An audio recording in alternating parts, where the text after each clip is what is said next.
G'day, guys. Welcome to the Pylon Show. You may realize that Artosis just got younger and more handsome, but in fact, no. It's a different person. My name is Maynard. Hello. Hello there. It's good to see you. Artosis can't be with us this week, unfortunately. He's very busy, and also with family stuff, he is taking the day off. I, however, have nothing going on because I'm an Australian. There really is nothing happening on this side of the world apart from, as you guessed it, video games, streaming, and whatnot. Going to say hello to the guests, of course, out there in the vast corners of my interface. I do see that we have the wonderfully enchanting Nathaniel Fabricant up there. Not Fabricant on the top right with the extremely reflective sunglasses. Mate, can you tell us about what's been going on and say hello to us? Yeah, things have been good. I've been going hiking a lot. That's kind of been my times, and I'm happy to be here. Super excited for Katowice. Just yeah, I'm good. And well, that's good to hear, Nate. Enjoying streaming and that sort of thing. And can we hand over to Zombie Grub there? What's been happening, Zombie Grub? I know it's been happening very recently because we had a stream together. But other than that, what else has been happening? Don't you know everything that's happening in my life, Maynard? I do actually. I do actually. We talk quite often, but just as host of the show, I'm obligated to do this. So please tell everyone else except for me what's been happening. No, I'm going to make your job hard. All right, I'll tell you what Zombie Grub's been up to then. What Zombie Grub's been up to is recently streaming some. There was another esport called Valorant. You might have heard of it. It's a shooter with people screaming ability names, but it's very much like Counter-Strike, quite fun. We played a little bit together. That was quite good. She just recently released a podcast with Frodan, which is very good, on her YouTube channel. She's been streaming a mixture of Starcraft as well as Valorant, that other esport that we were talking about before. But of course, Valorant is not the focus of today. Today is the focus of Starcraft. And speaking of Starcraft, we have Mr. Starcraft himself from the land down under, Piggly Wiggly. How you doing, mate? What's been happening? And is it Starcraft? No. Don't make a liar out of me. Mr. Starcraft, I like it, man. I'm hanging out down here. I just moved into my penthouse apartment above the harbor. Nice opera house views behind me. I did see that sub count getting a little higher, so that makes sense. Nice big move up. Man. Looks like you've gone up about 30, 40 floors. Damn, dude. Nice yeah, it's exclusive at this point. Being Mr. Starcraft, it's a hefty thing to hang on to, but I'm enjoying it, and we've been having a good time. Honestly, what's been going on with me? Well, I have had an interesting morning with a whole cool production crew reaching inside my computer from across the world, getting set up fancy production for Katowice. So my whole streaming setup is kind of all over the place. My camera's in different places. Things are weird, but that's because we are going to do a very different show coming up. So I can't wait till we're going to be talking about it later on. I can't share any more details. I don't think we can, other than get excited, because it's going to be weird and it's going to be a lot of fun. It's going to be weird. It's going to be different. It's very, whenever people ask me what's IEM Katowice going to look like, I'm obviously not giving details, but I do say it's very ambitious what they're going for. And if they pull it off, it's going to be a hell of a show. If they don't, we are going to be the whole of many memes that will be all over the social medias and will no doubt be laughed at for the next. Well, actually, you know what? Maybe forever, because I don't think memes ever die in StarCraft 2. People are still saying NASL sound guy. People still, say Protost and that sort of thing, which is actually becoming a little bit more relevant lately, but that's a bit of a side topic. First of all, thank you to, I think, did we have another joiner? Do we have Cats with us? Can you hear me? Is he yes, here? We do. I can hear you. There you are, Polo. There you are, mate. I don't see you on my lack of feed. Oh, there you are. Hey, there you are. Jam, you've moved house as well. Damn, nice. That's it looks a little loud where you live, though. Yeah, I just found out where I live. I like it. Yeah. Pretty good. And you're so quiet to us, though. Really? Paulo. So quiet. That's okay. I'm just going to turn you up. Don't change anything, Cobra. As long as it's fine on the stream, I'm just going to bump him up. Wait, is this better? Is this better? Oh, yeah. Yeah. All right. Okay, cool. Yeah. It's like you just wonderful. came outside of like a mouse hole or something. I just turned up the gain, but yeah, they had me turn it down for the Katowice stuff. Oh, they're gonna be so mad at you. Dude, you're gonna blow up. Oh, dude, it's over. It's you're gonna over. blow up some eardrums. So, mate, same question to you. What's been happening? What's been happening in the land of cats, of El Capitan? Tell me. Talk to us. Not much. Just chilling. I resumed doing my podcast recently, so that's been pretty fun. And other than that, just same old. I've been playing some Age of Empires here and there. And other than that, just Starcraft, Dota. How is the Age of Empires treating you? The new addition to your repertoire. I like it a lot, actually. Yeah, I hadn't played it much. It's really good. I think it has it's basically like relatively new. It's a remake. and they did a lot to fuck with the interface. Like it's not just a remake; they messed with the unit AI so that it's not as clunky. And yeah, I like it. It's good. All right. Oh, excellent. I'm glad you like it. I personally hate it. Moving on. Thank you to the Patreons.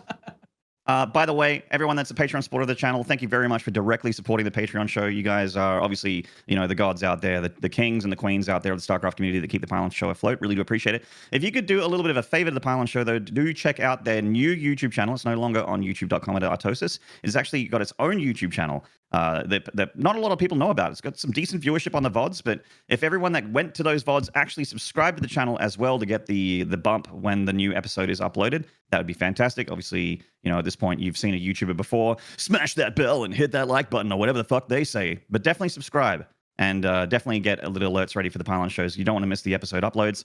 And also, I believe, commenting on the videos, whether it be usually thumbs up, liking, and also commenting on the videos helps with discoverability. So getting some people outside of StarCraft to potentially look into our beautiful game, our beautiful esport, having a look at our show, and unfortunately, listening to a few of our opinions.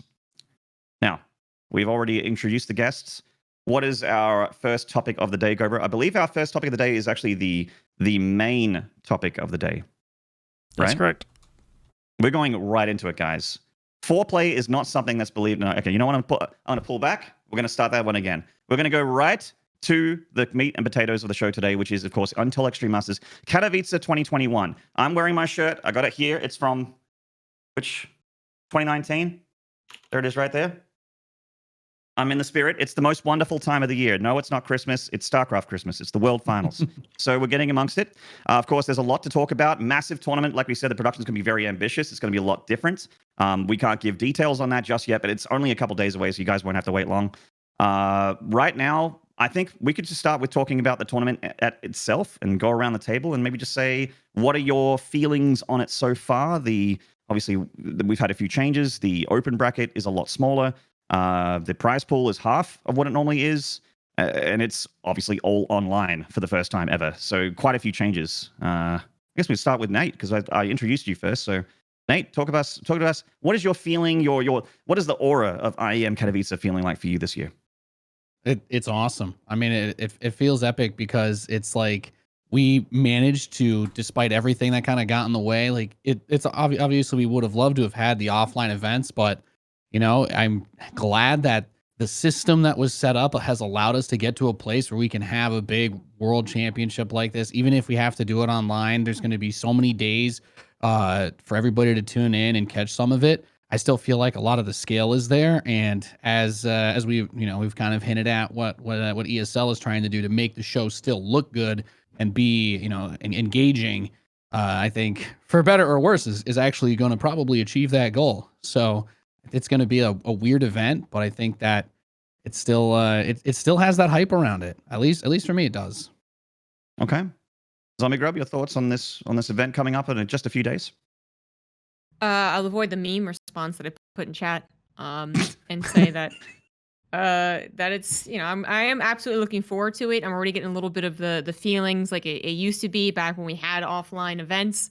Obviously, it's not anywhere close to being the same, but if that means anything to y'all out there, it's going to be more like you would expect an offline event to be, and less like an online event. It's not just a carbon copy of DreamHack events that have been happening, which are great, but there needs to be a little bit extra something for Katowice. And I think it's going to deliver on that front to the extent of how much it's going to deliver. That's in question, but hopefully the games will deliver, and that's what's most important. Now, you guys out there, the StarCraft community obviously has a very large IQ collectively, and you might be picking up a whiff of maybe the production isn't giving us complete confidence just yet. But you know what? I have belief because they are basically running with the same crew from the offline event who are basically the best in the world. So I'm not sure how it could go wrong. Pig, how could it go wrong? Talk to me. You just had them reach up inside your PC.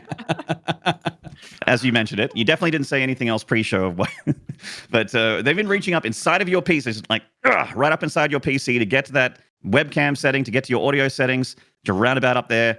How did it go, man? Like, what are your thoughts outside of production, of course? How are you feeling about the tournament so far? The aura around the tournament, Are you feeling the excitement, the magic? Are you feeling it? Yeah, I'm excited, man. I mean, I think as a streamer, we all get kind of personal about our setup a little bit, right? And did kind of have the virtual experience of like, you guys ever seen like, like a TV crew comes into someone's house, they're like, oh, we need to put this here. They start like smacking holes in the wall. They're like, all right, we're going to put up a camera over here.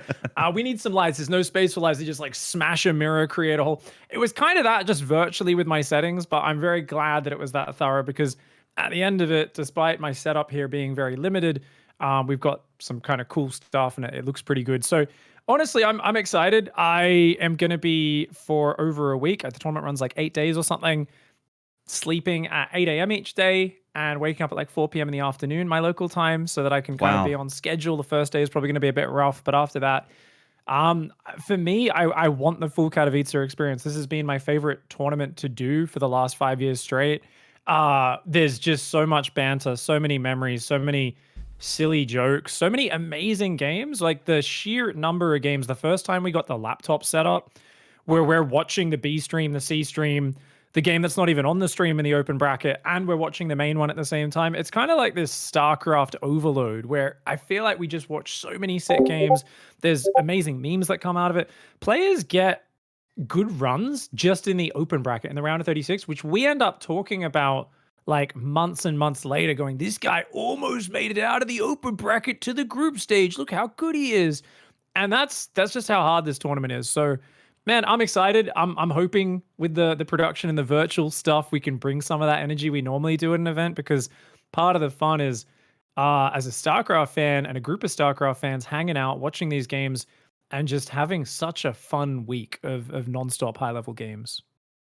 Yeah, I mean that's basically what IEM is. We do have a smaller open bracket and that sort of thing. Obviously, not a lot of the it's not everyone that you love to see at those events, at those open brackets. But I do think that we do, especially in that group stage that's already sort of sitting there waiting for the fresh meat coming out of that open bracket, the best players in the world. Cats, same question to you, just to round out this part of this introduction to Intel Extreme Masters Katowice. What are you feeling about this tournament? Is it exciting to be involved in it for the first time? I know it's your first IEM Katowice. You're not going to Poland, you're not going to Katowice to run it, but online still being a part of the big world final. Is it nice? How is it? Yeah, it's great. It's it's the largest tournament that I've ever done, and obviously I don't think if this whole thing wasn't online, I probably wouldn't have even gotten the chance, right? Like they really gave me a chance because it was online. Like they could hire me for just 2 dates instead of a full event and fly me over and shit like that. So, yeah, I've been pretty happy with the whole experience, and this is kind of like to some degree, at least up until now, the culmination of that, right? It's the biggest event that I've gotten to do, like I said. So yeah, super excited. Yeah, that's excellent. I personally am obviously very excited about it as well. The time zone for Pig and I is going to be extremely brutal. Not to bitch and moan too much, but we are starting our broadcast days at midnight for me, 1 a.m. for Pig is when the shows start. We'll be there a few hours earlier than that for rehearsal, Maynard, so it'll be fun. Oh boy, wow, that really puts it into perspective, huh? So. So yeah, it's going to be a great tournament. We're very, very excited about it. I personally, I'm one of those people that when I go to an event, I don't really feel anything until I'm there. So I have a feeling that this is going to be one of those online tournaments as well, where I'm like, I'm excited to see my friends. That's all there. But as far as like the tournament magic comes, I need to be amongst it to feel the magic. So I feel like once we start broadcasting, once the show goes live, and once we're, maybe even during rehearsals time, we'll definitely start to feel the magic myself. But I'm very, very keen to see what happens. It's going to be really hard to pick a favorite going into this tournament as well. You can check out the Liquipedia and play along at home. It is, of course, you just go to Liquipedia or even just look at Intel Extreme Masters Katowice 2021 SE2. That'll take you right there. Liquipedia is always at the top of the search there. It really is the greatest source in esports for this kind of thing, especially for our game. Massive prize pool still, $250,000 on the line. That's obviously half of what it normally is. Normally it's 500K, but I do believe they're going to be taking a bit of the budget from this event because it's obviously not online, offline. Its prize pool is smaller. I think they're spreading the budget over multiple events during the year, so that's great as well. It means that other events, either we get extra events or other events get a bit of a bump. So that's fantastic. So we're going to spread that budget out. So yeah, that's just sort of an outside the event thing. Looking forward to that as far as EPT is concerned. We got some massive names here. We're seeing that the standings and the EPT points is about what you would expect. TY way up there because he did win a couple GSLs in 2020. Of course, a lot of people have forgotten about that, and still manages to do well in Code S. Rogue, Cyril, Rayner, not a surprise at all to see a second GSL champion up there, and also Cyril and Rayner, who have been ripping faces off and eating them outside of Korea. I think the accurate way of talking about their history in StarCraft 2 this year, 2020. I keep saying 2021 is this, 2020 is this year. It still feels like that. Am I in StarCraft season mode? Is anyone else making that mistake? Yeah. Yeah. Like we You just are had Starcraft. 15 days ago. It's it feels like we're on a loop. Same day over and over. Yeah, Okay. I sometimes still think it's 2002. I'm a little behind, so I'm just surprised that we've got the internet. So yeah, it's all good. You're surprised we have the. No, it's been a good time though. Yeah, man, this tournament looks so sick. I cannot wait. So many things I want to talk about. Sorry, Maynard, you're hosting. My bad. No, you're right. Go ahead. No, go. I was just looking at that player list. I feel like there's so many people I'm excited for that could just get wrecked really early in this tournament. I'm looking at this and I'm like, this is one of those tournaments where there's gonna be like heaps of people G'd for parting, and he might just get stomped on. Like someone as good as him might just get destroyed. I think honestly, with such a big bracket and such big group stages, what's going to be cool is, of course, even past the early stages, we get to see such a big amount of matches with the round robin format. So you're going to have a good chance for recovery in the groups. And that's what's always cool for me to follow is like when you start to see players lose their 2 series and then just like step it up and crush a whole bunch of series in a row. Those are the players who get knocked out at any other tournament with like the GSL format where you just play 2 best of 3s and you're out. So I think there's going to be a really good chance for some people who have some grit and the ability to kind of like just come back after a rough start to really kick butt. I think actually, yeah, part of it's bouncing off what you just said. I think part of the reason why a lot of people like IEM Katowice is not just because usually the production's top notch, because the budget is way higher and just we have a lot more money. We can put a lot more pretty things into the broadcast and that sort of thing. Is that it's a very fair tournament generally. It's double elimination from the get go, which is the same deal here for the open bracket of IEM Katowice as well, even though it's half the size. It's double elim. And when you get into the group stages, even then the group stages not top 2 leave like you might be used to from DreamHack. It's actually top 3 because it's a group of 6. So it's you're going to see a lot of those players have a lot of chances to stay alive even deeper on. They're going to have a lot of chances in a group of 6 people where you have to play so many games. So that's fantastic. Now we have been looking at sort of the broad strokes of this tournament here. What we'd like to talk about now is how do you feel about the people that we do have in the round of 36? Is there anyone that's really standing out from that? Like rather a match that you're really excited for from that open bracket? If we could bring up the open bracket, that'd be fantastic here.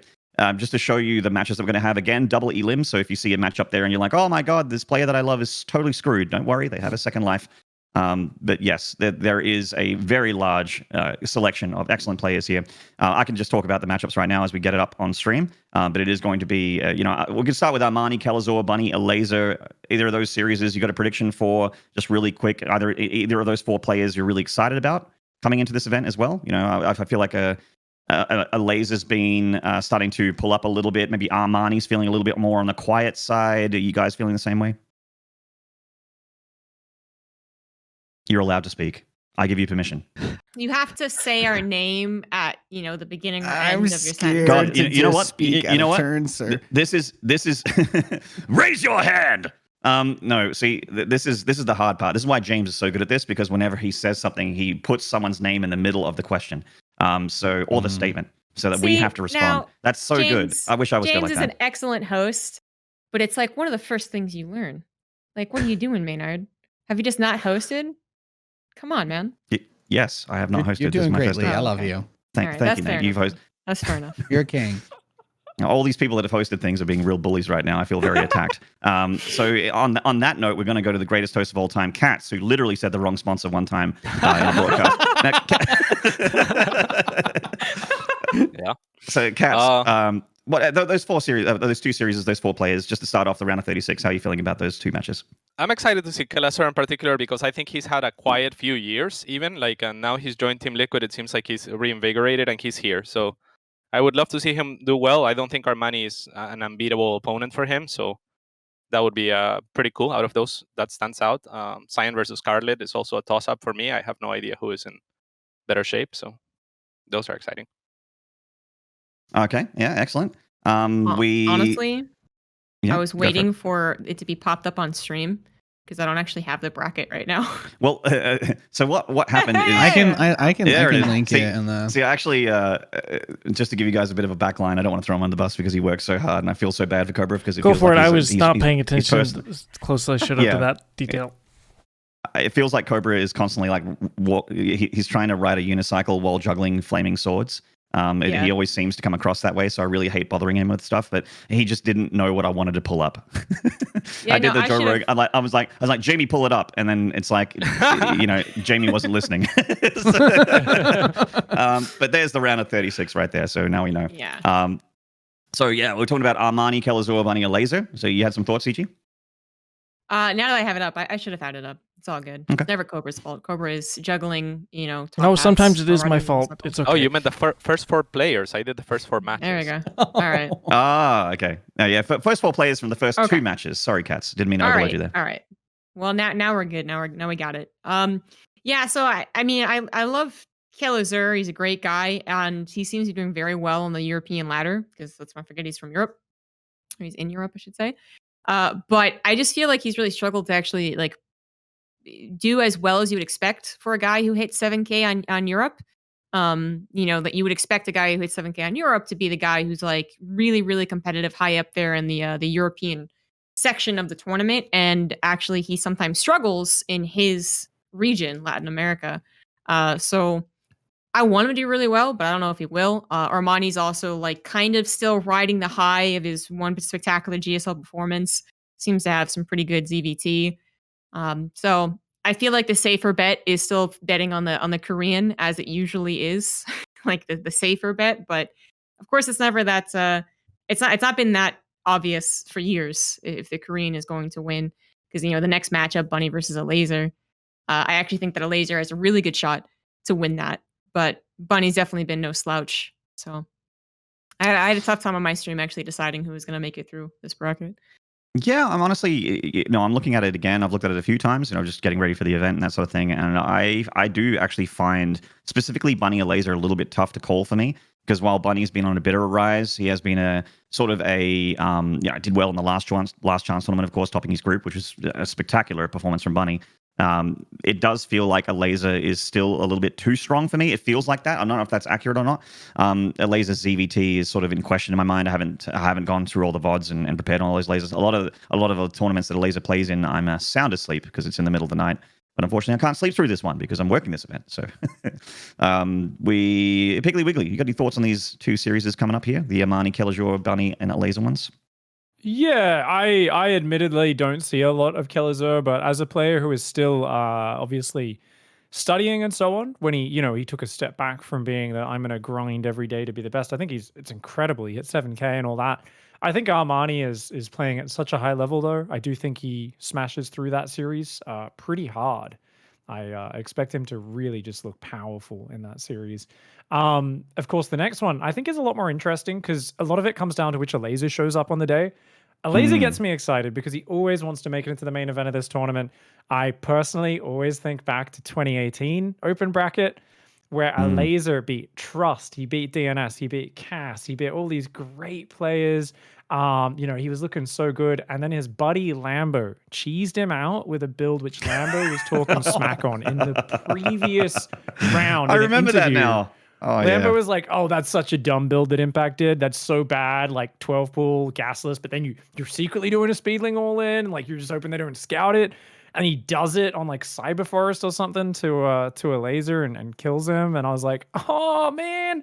Lambo's like, "Yeah, it's a mind game. You would never expect me to do this." So I remember that was a real heartbreaker for a laser, a good moment for Lambo. And I always I think of that game when I think about a laser and Katowice. So I kind of hope he comes out with his A game. We've seen that GSL versus the World Run, was it last year, where a laser just destroyed Yeah, got to the grand everybody? finals. Yeah, that's right.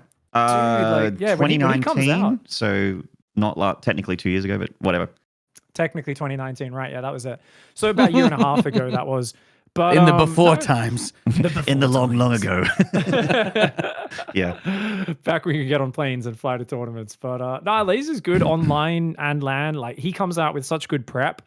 A laser is capable of taking down the best players, but if it turns into a more normal build order based match, I think he might be able to beat Bunny, but often he struggles to like keep it together against like the really, really best. If he's playing like an innovation, because he plays such a frantic style. So like a laser ZVT is just like wild. He's like, I'll roll 40 Banes into a planetary here. There's Banes rolling there, and I'm borrowing Banelings at the same time. Like he tries to do a lot more than most Zergs do. So he forces the game to be really like scrappy and sloppy because neither side can micro everything at once. And it turns into this just crazy like escalation of who can manage the chaos a little bit better. I'm hoping that kind of a laser comes out because that creates fun matches, but definitely the Koreans are favored in those first two. All right. Nathanius, did Pig leave you any room to have your own opinion on those two series? I honestly, it was like really comforting because it felt like Roddy was right there with me too, you know? Like, don't you love casting with Roddy? You just had it was like, after he's finished speaking, you're like, well, I guess I talk about the explosions because he has just nailed everything else. Yeah, it's like when I switched from, picture books to books with chapters, right? And then you're like, oh boy.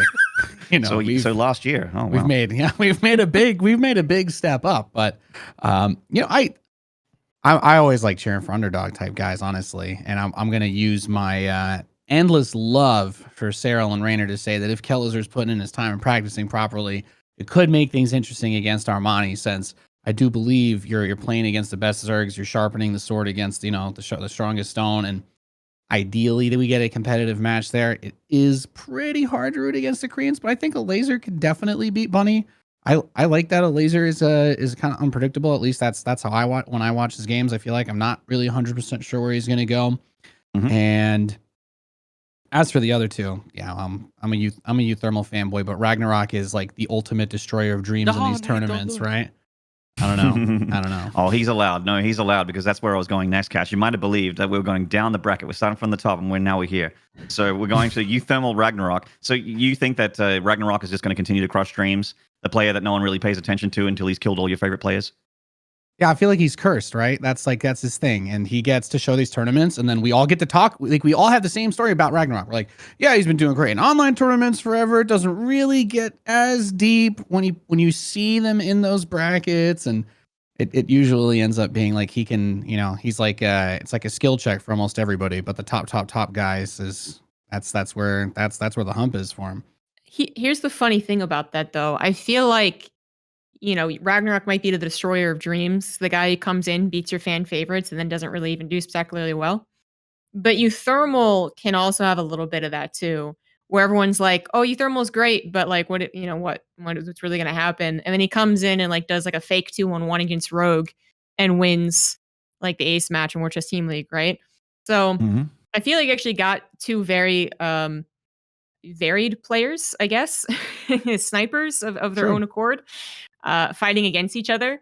And then the question is like, in what ways are they those snipers? And Ragnarok's very aggressive, all-in-y. Euthermal is aggressive and weird. And then otherwise, what is his stable play like? I think surprisingly stable for online play. And he was talking about it too on his stream, that he actually feels like he got the best bracket possible because he avoids so many Protosses.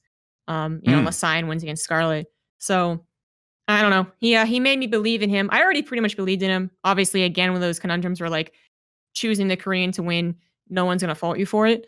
But Euthermal absolutely has got a shot to win against Ragnarok. And if he wins against Ragnarok, I think he does beat whoever the next two people show up against him. And then, it's on to the qualifying round. Yeah, which is, very likely going to be it's either a TVT or a TVZ, right? And I feel like either of those Terrans he definitely can beat. He has beaten them before. Same deal with the Zergs. Although I don't remember Euthermal Armani, definitely have seen Euthermal play a laser tons and tons of times. So you were just talking about the Cyan Scarlet thing, the potential Protoss, the potential spanner in the works here for Euthermal's grand plan of that open bracket. What do you think about Cyan Scarlet? That's a tricky one. I feel like Cyan's going to try to abuse Protoss, basically, which is fair enough. And by that, I mean like some Void Ray stuff, but maybe something else that's kind of weird. Being a Chinese player from that region always like is, they still have that air of like, wait, what's going on? What you doing? Why are you doing that? Yeah, it's not as bad as it was back in like the NASL days or whatever. But But Scarlet, I think, I have question marks about Scarlet because I think there's two things that we always keep in mind for Scarlet. One, is she like really invested in the game? Is she practicing a whole ton? Is she passionate about it? Or is she super frustrated and trying to relieve her stress by playing, Broodwar, for instance? And then two, is that stress usually caused by Protoss? A lot of the times it is. And right now, Protoss has got a whole new bag of tricks to try and annoy the players who get annoyed easily. So, it's not the Adept Glaive lane that she has her clan tag named after, right? Adepted. But, it could be that, and it could be the Void Ray shenanigans. So I think that's actually so much. It's not even about the players necessarily as it is about like their mentalities in the meta right now. I think she was also a proud member of the 3000 MS Ping clan or whatever it was, the 3000 Ping clan. Yeah.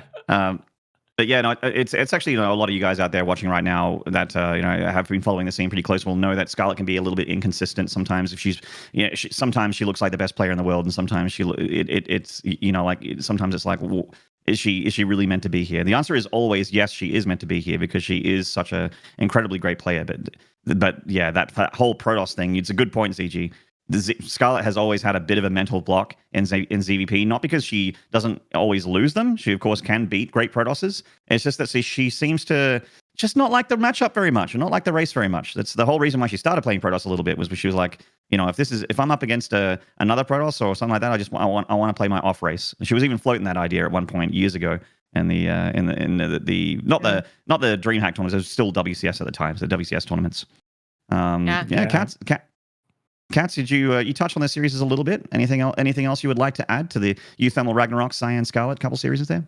Yeah, I'll actually go back to the series that I didn't touch on, if that's okay, because I really liked what you can touch whatever you like about. Thank you, baby. On what Pig was saying about it, Laser, I completely agree that he's a very chaotic person, a very aggressive person, and that is true. But he's chaotic past the point of I've executed my build to perfection, to like exact numbers, right? Like, I think that the way to beat a Laser, if you're Money, is going to be to throw a spanner in the works before any of that happens, which is an ability that Terran very much has, right? To get in your face and make something happen and disrupt them.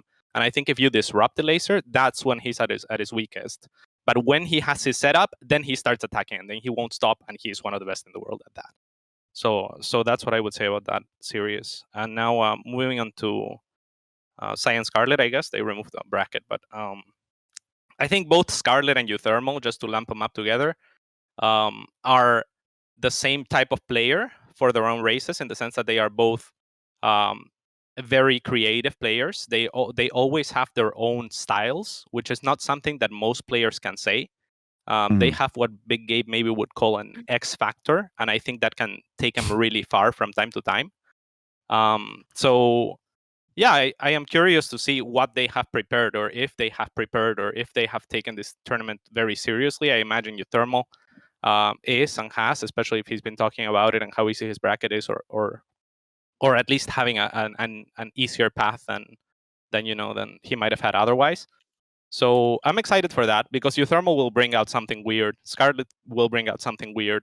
They're just different in the sense that Euthermal usually proposes something weird because he's Terran, right? So he dictates like what the opponent should be reacting to. Whereas Scarlet will have seen Void Rays, but I wouldn't put it past her to have her own responses. And that's what's exciting about that, is that she will try to figure out Void Rays on her own, or at least she's likely to, and bring something new that we haven't seen.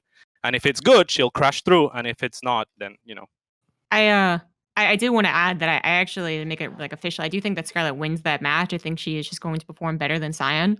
There's another two things like that we should consider, is that one, every time I've ever talked to Scarlet, like over in Korea, she always has like a lot of respect, and she has like, a lot of knowledge about the Chinese and Taiwanese players. So I'm sure she's very like, knowledgeable what Cyan's doing right now.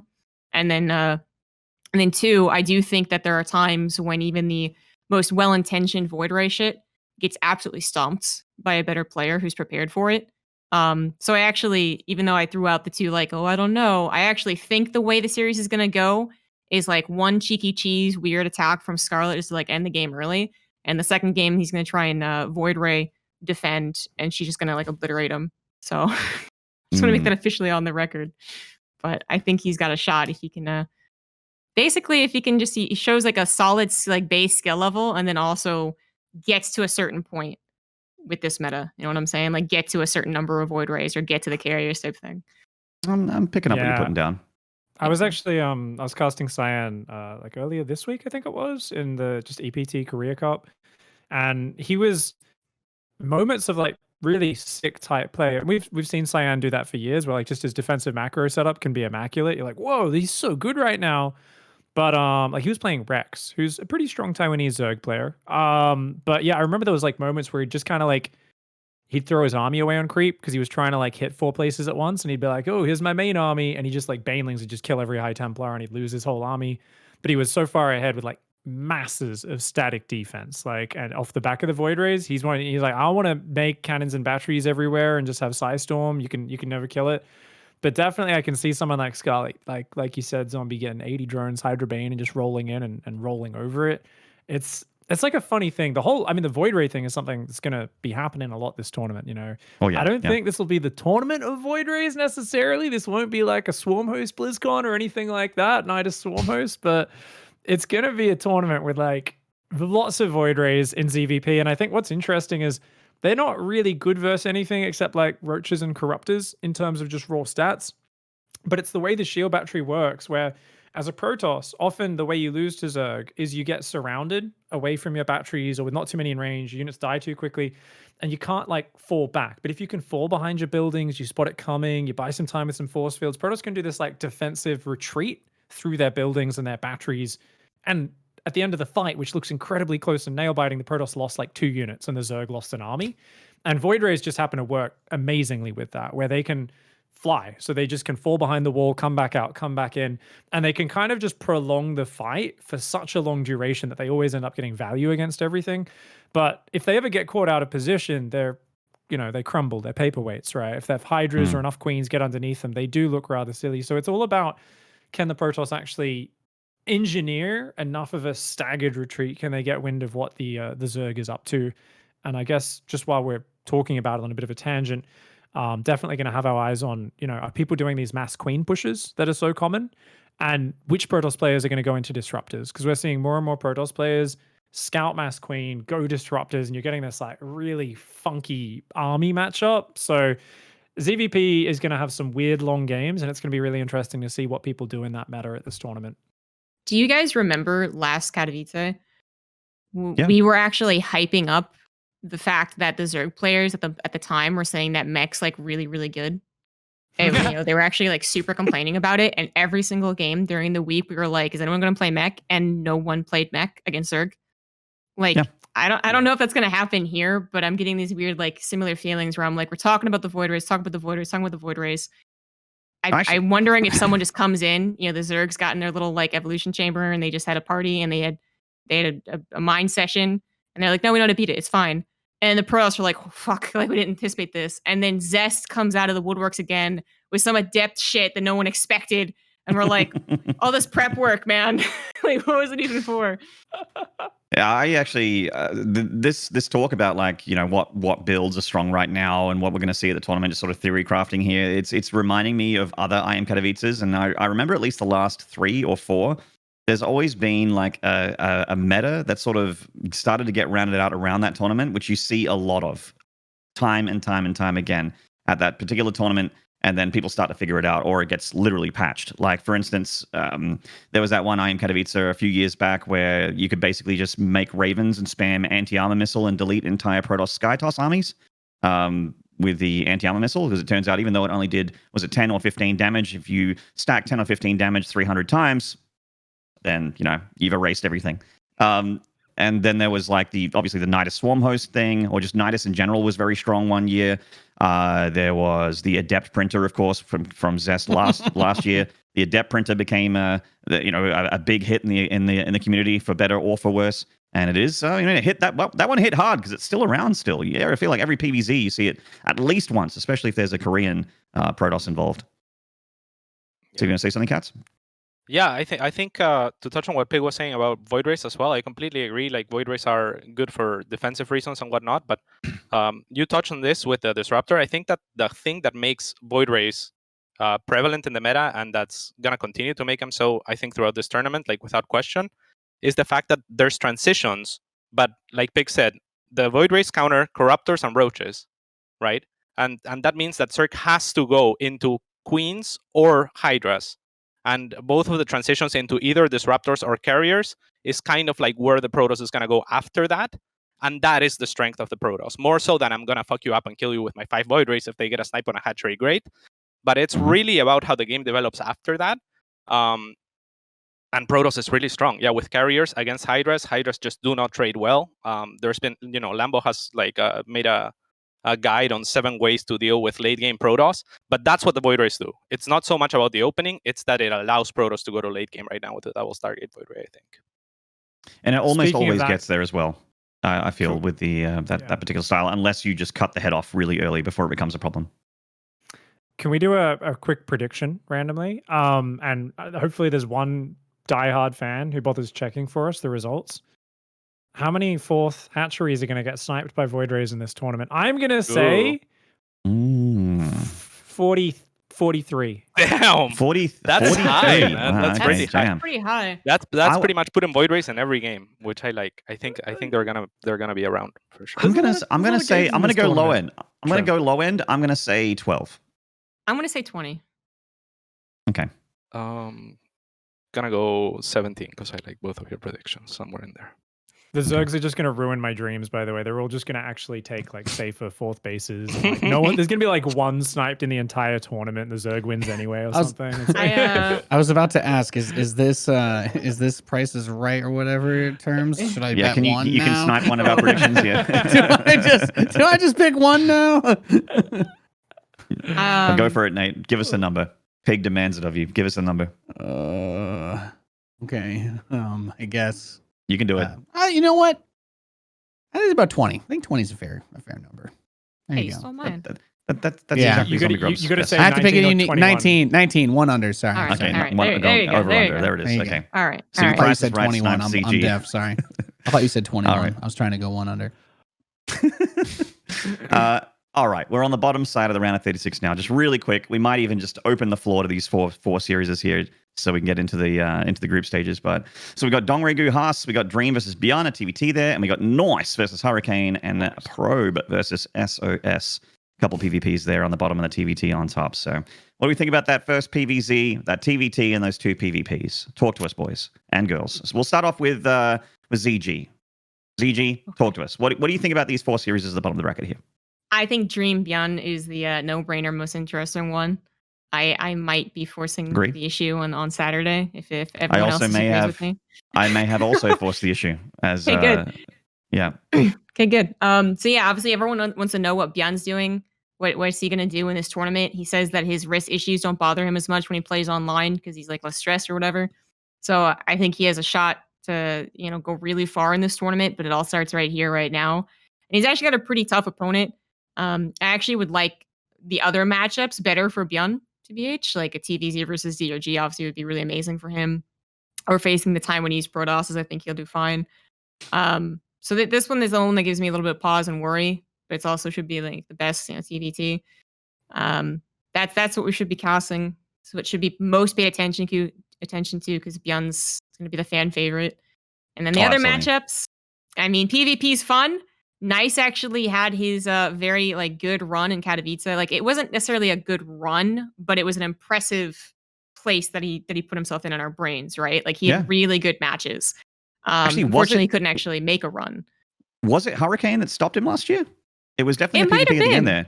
It may have actually Yeah. been Hurricane that stopped him at the end of that open bracket. Because I remember now that I think about always it. point out that Hurricane has actually had some surprisingly stable PvP. A lot of his GSL qualifier rounds have been won based off of how many Protoss are in his bracket, right? So I'm always like, is Hurricane good or is he just good at PvP? But he doesn't get quite far enough to the later stage of the tournament for me to keep in mind if he does or doesn't. Unlike Zest, who was supposed to have really good PvP and then has failed the last 2 months on it. But anyways, I think Nice could really do another great breakout performance. I think he's actually looked pretty solid as well from what I've cast of him. I'm actually getting pretty impressed with Nice's play, not just solid Taiwanese player, but okay, shit, he's making some really good moves. And then I guess everyone wants to talk about Haas and SOS. I don't care about either one. You guys can take it. Well, I care about Haas because he's one of the players in this bottom 4. But I do have to ask you the question here. I'm going to go to you, Nate. How dead is Haas? Is he Like, are we talking Necron from the Warhammer 40k universe? Is it an undead that's been banished to the Netherrealm? Like, is it beyond death? Like, how dead is Haas here? I've got the answer for you, because I've been on that Dark Souls 2 grind, and that's he's died enough times that he's lost 50% of his health, right? He's all the way he's all the way down. When he respawns, he only has half of his health meter, and unfortunately, there's no effigies to burn in StarCraft, so. Oh, that's true. Yeah. What a great game mechanic that was, the human effigies. So yeah, obviously Haas low durability, half his health bar. He's fat rolling everywhere because he doesn't understand the armor mechanics. So yeah, I think that honestly, as you might have picked up, I'm not feeling it for Haas and against DRG there. I know that DRG's maybe been some would argue he's in a bit of a slump right now. I don't think it's enough of a slump to lose to Haas. As cool as Haas has been in the Taiwanese tournament, he has sort of started to fall off a bit, even in just the Taiwanese region. Pig, we cast that together. Mainly he plays PvPs in that one, and while he does play PvZs, the Taiwanese Zerg scene isn't as strong.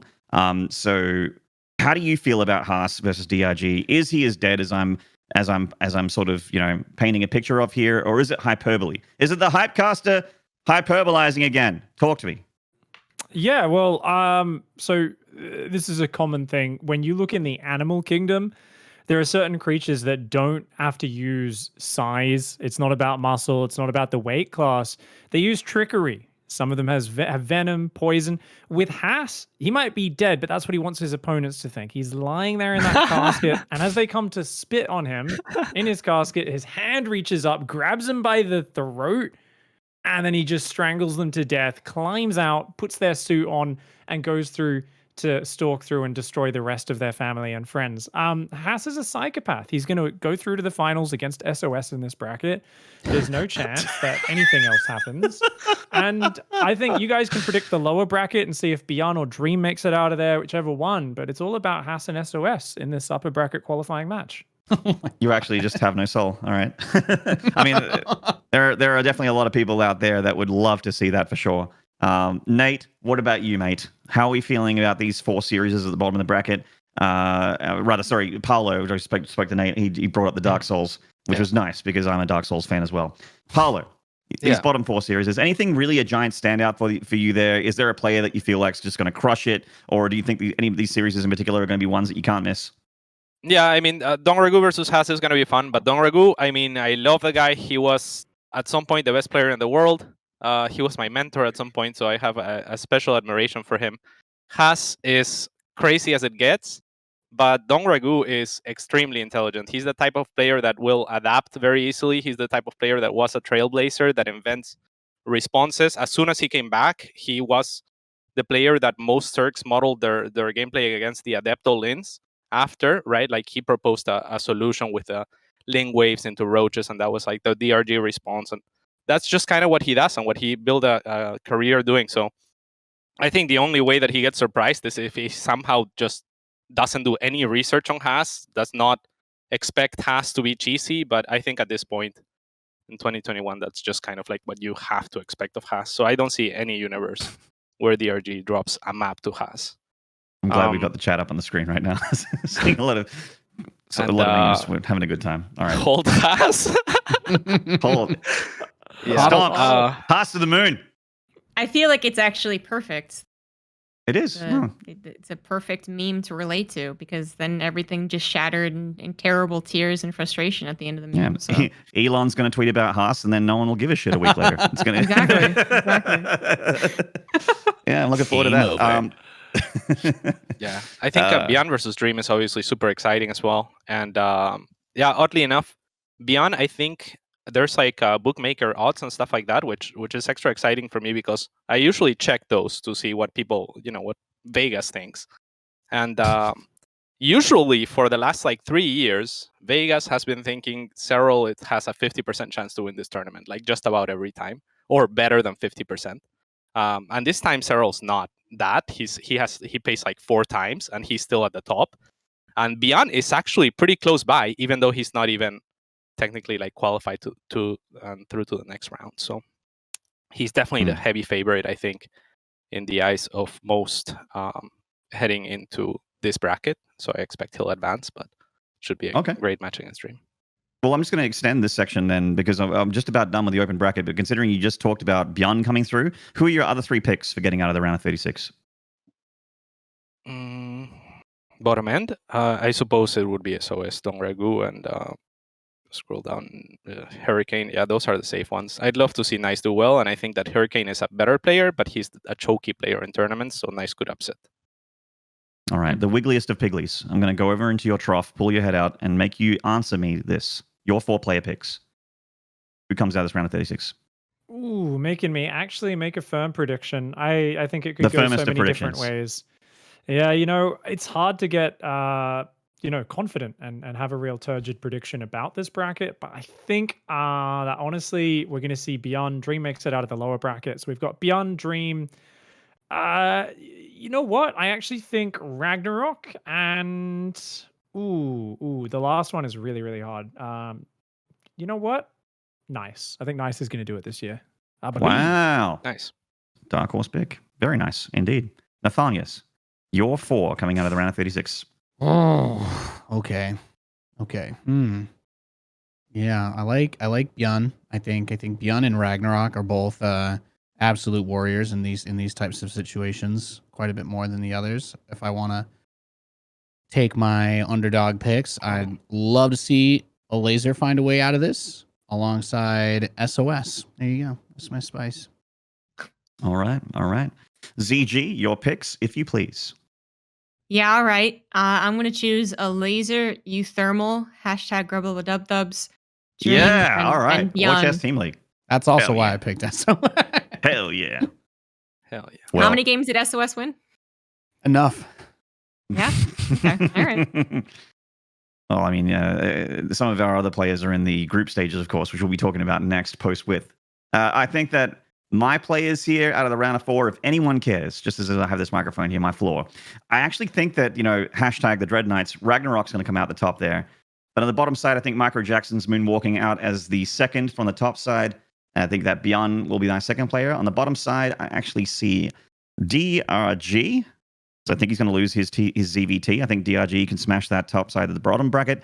And I'm going to say Hurricane for the bottom player there, because he always seems to, for some reason, do that little bit extra well, IEM Katowice. Remember, he just edged out. I do believe it was actually nice. I didn't check the history, but I'm pretty sure Hurricane got into the bottom of a group from the open bracket last year and then proceeded to get torn to shreds by the big boys in the round of 24. It may happen again. But of course, I would like to see otherwise. I like seeing underdogs. I like seeing the upsets, the dark horses do well. Now, I'm going to get into the group stages here of IEM Katowice. Cobra, if you need that link, please let me know right away so that we can bring it out on stream. But we're going to the next tab here, which is, of course, the round of 24. This is something that people that watch the IEM Katowice will be no strangers of, because this is actually, while the open bracket is a lot smaller, the round of 24 is generally the pre-playoff stage, and it is definitely the same stage. Tournament is pretty damn long as well, so we're going to have plenty of games, plenty of coverage. I think we have a B, C, and D stream, if I'm not mistaken. Can you guys confirm / deny that? Yep. Yeah, all the way to D. All the way to the D. All right. So so tons of streams, tons of coverage. You guys shouldn't if you really want to catch everything, you should be able to watch it all and not miss anything. Of course, the replay packs from the admins will be out as well. Let's get into the round of 24 and have a gander. Starting with Group A and B, TY, Maru, Clem, Solar, and Showtime in Group A, awaiting a victim from the open bracket. And then Group B, Cyril, Innovation, Special, Dark, and Time awaiting a victim out of the open bracket as well. Those are some scary groups. And if you scroll down slightly, you can have a look at the other couple as well. We do have Group C, Reyna, Trap, Zest, Hero Marine, and Estrella, the American hope there in Group C. But don't worry, America. You got another one in that Group D, of course. Rogue, Stats, Cure, Parting, and Neeb in Group D as well. Those are some... I mean, honestly, I would watch the tournament with just these players in it. That's just 20, though, and it's a round of 24, so we need those extra 4 from the open bracket. Guys, let's start with Group A here. That is a very stacked group. My goodness. I mean, there aren't too many that aren't, but Group A is looking like a Terran's wet dream. If you like your Terrans, and that is looking real hot. The 2-time GSL champion, TY, at the top there. How do you feel about the chances of these players? Who's your favorite picks in Group A? Ignoring the fact that we're going to have, obviously, someone for the open bracket. We'll start with ZG. We'll go backwards. ZG, how do you feel about Group A as a Terran player and a fan yourself? I am super excited for Group A. I just want to quickly note that you were correct, Maynard, as you always are. Hurricane versus course. Nice was the qualifying round. Hurricane won. Amen. But yeah, on a Group A. So obviously, Group A, I actually think is like the most exciting one. You have two very promising foreign hopes, because we're bringing that term back. I can take it back. We're going to use the word foreigner all the time now. Okay. Clem obviously going to do very well. We think he's going to do very well. We were saying it last year at 2020 Katowice, but he hadn't yet really ascended to Super Saiyan. He was just kind of like working, He needs something to get angry about, and something finally angered him. Someone rolled Android 19 or whatever it was head towards him, and he finally ascended to Super Saiyan 2, because he's really good right now. And obviously Showtime, right, is someone that we always want to do well, but then has always fallen a little bit short. And that's, most of the reason we don't consider him the big three, even though he is the top performing Protoss in the European region. Solar, he's great, but I always talk about this, and I feel like I'm starting to curse him, where I'm just like, he should do great. But every time it seems like he doesn't quite get there. The last time I talked about this was TSL 6. He 2-0'd his opponent and then proceeded to lose the next 3 games. And I was like, that was my bad, probably. Yeah, what happens? And then Maynard and I were talking about TY's chances here. I guess actually, first of all, Maru apparently has been confirmed that he's been able to practice for this event. Team NV actually gave a statement on it.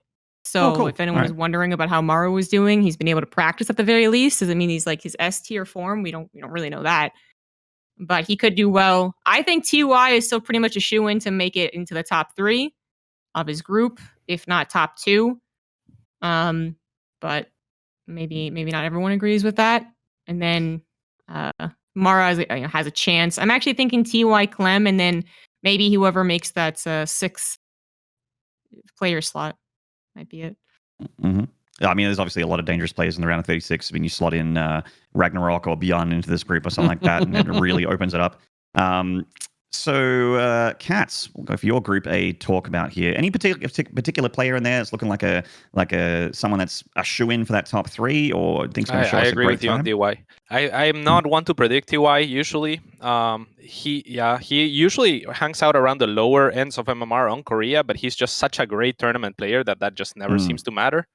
And TVT seems to be his specialty, and it makes sense. TVT is, kind of like a chessy type matchup. It's very positional, and he is all about the mind games. So with Maru potentially not being at 100%, like CG was saying, and with Clem being worst, I think, at TVT, though maybe that's not so fair to say, but yeah, I think it's his weakest, right? TVC, he's just completely beast. So I think TY is maybe the strongest. Yeah. Sorry, TVZ is definitely his best, but TVT I think is his second best. I think all the Terrans are worried about Protoss right now, like all of them. So it's conjecture. I haven't talked to the guy. If that's true, then I like Showtime's chances quite a bit, right? Like, hopefully he's feeling the Protoss versus Terran for himself. Yeah, I don't know. I personally like the matchup, like TVP, but obviously at this level, they might have differing opinions. Solar seems like the underdog, and whoever shows up from the open bracket, I don't like their chances. I think this group is just super stacked, unless it's Beyond, maybe. Yeah, it's just absolutely insane. Nate, another Terran brother. How are we looking in this Group A group? There's a lot of sexy names from the Terran side of things. I know that you, similar to myself, are a massive Taeyang fanboy. Oh yeah. Well, TY is my boy. I've been loving watching him. Clem, I cannot say enough good things about him. His performance, his tournament win last year was like one of the most awesome things in my opinion. And outside of that, I just I've always loved TY because he's a creative guy who plays solid TVT and isn't like I don't think of him as more like locked into playing a certain way. Like I guess like old Maru would have been like either cheese or crazy greed, but like TY really mixed it up a lot, and he's one of my favorite players for that reason. I think the round robin format should help with maybe some of the nerves that Solar, but maybe more so like Showtime. You're coming into a daunting group here, so at the very least, there's gonna be a good amount of opportunities to like get a rhythm going on that PVT. But yeah, it's hard looking at this group to see much other than the 3 Terrans here who are just absolutely freaking terrifying. But Maru's the feeling of the arm, that's going to be a really big thing, I think, going into it, that people may underestimate, because it has had impact for him in things before, but this is a tournament that really matters. So generally seems to not as much in those, but I wouldn't leave it off the table. Yeah, a lot of also, for starters, the Maru practice thing is one thing, but another thing for me personally, before we get to you, Pig, is just that, as an Australian, I'm painfully aware of time zones. I notice a lot of StarCraft community with maybe recent announcements doesn't realize that the time zones exist, but in fact they do, and they're quite brutal as an Australian. And our time zone is very close to Korea. And I actually think that the Koreans may have a bit of a tougher time because a lot of these games, while, depending on, obviously Group A is first, you can see it in the schedule there, whether you play your series at 1 in the morning, 2 in the morning, 3 in the morning could actually make a very, very big difference. Thank you for turning me upside down. We're gone down under here. Pig and I are the right side up. Finally, thank you, Cobra. Appreciate that. But so we do have to factor in that as well. So the Koreans may have a bit of a tough time with the time zones, of course. They are going to take it very, very seriously, no doubt. And a lot of the DreamHack tournaments still feature a ton of them at the top. So no doubt they'll still be performing well. It's just, will they be at that level to be able to get out of a group of death, to beat people like Cyril and Rainer, which will have a much kinder time zone to work with? That is a lot harder to predict, I feel. I wish I knew a little bit more about Maru's practice schedule. He's such an enigma to me. But Pig, you have probably the second largest brain on the panel. Can you talk to me about the likelihood of Maru getting out of Group A here, along with the other Terrans and of course Showtime and Solar? Yeah, I got a lot to say about a lot of different things. I mean, on the time zone point, I would say towards the end of the broadcast days is where you'll look for that potential effect, because the Korean players mostly are on a very late schedule. Their standard schedule throughout the year often is waking up at like 1 p.m. in the afternoon. So they're comfortable because GSL is in the evening. That's kind of like the middle of the day for them. They like it to not be when they're tired at the end of the day and stuff like that. Right. Yeah. At least I mean, I haven't talked to too many players, but I know you still can't get high level matchups until like 3-4 p.m. Australian time on the Korean ladder. So like at least 1 or 2 p.m. in Korea. So these days will be starting at 11 p.m. Seoul Standard Time, where all the Korean players are.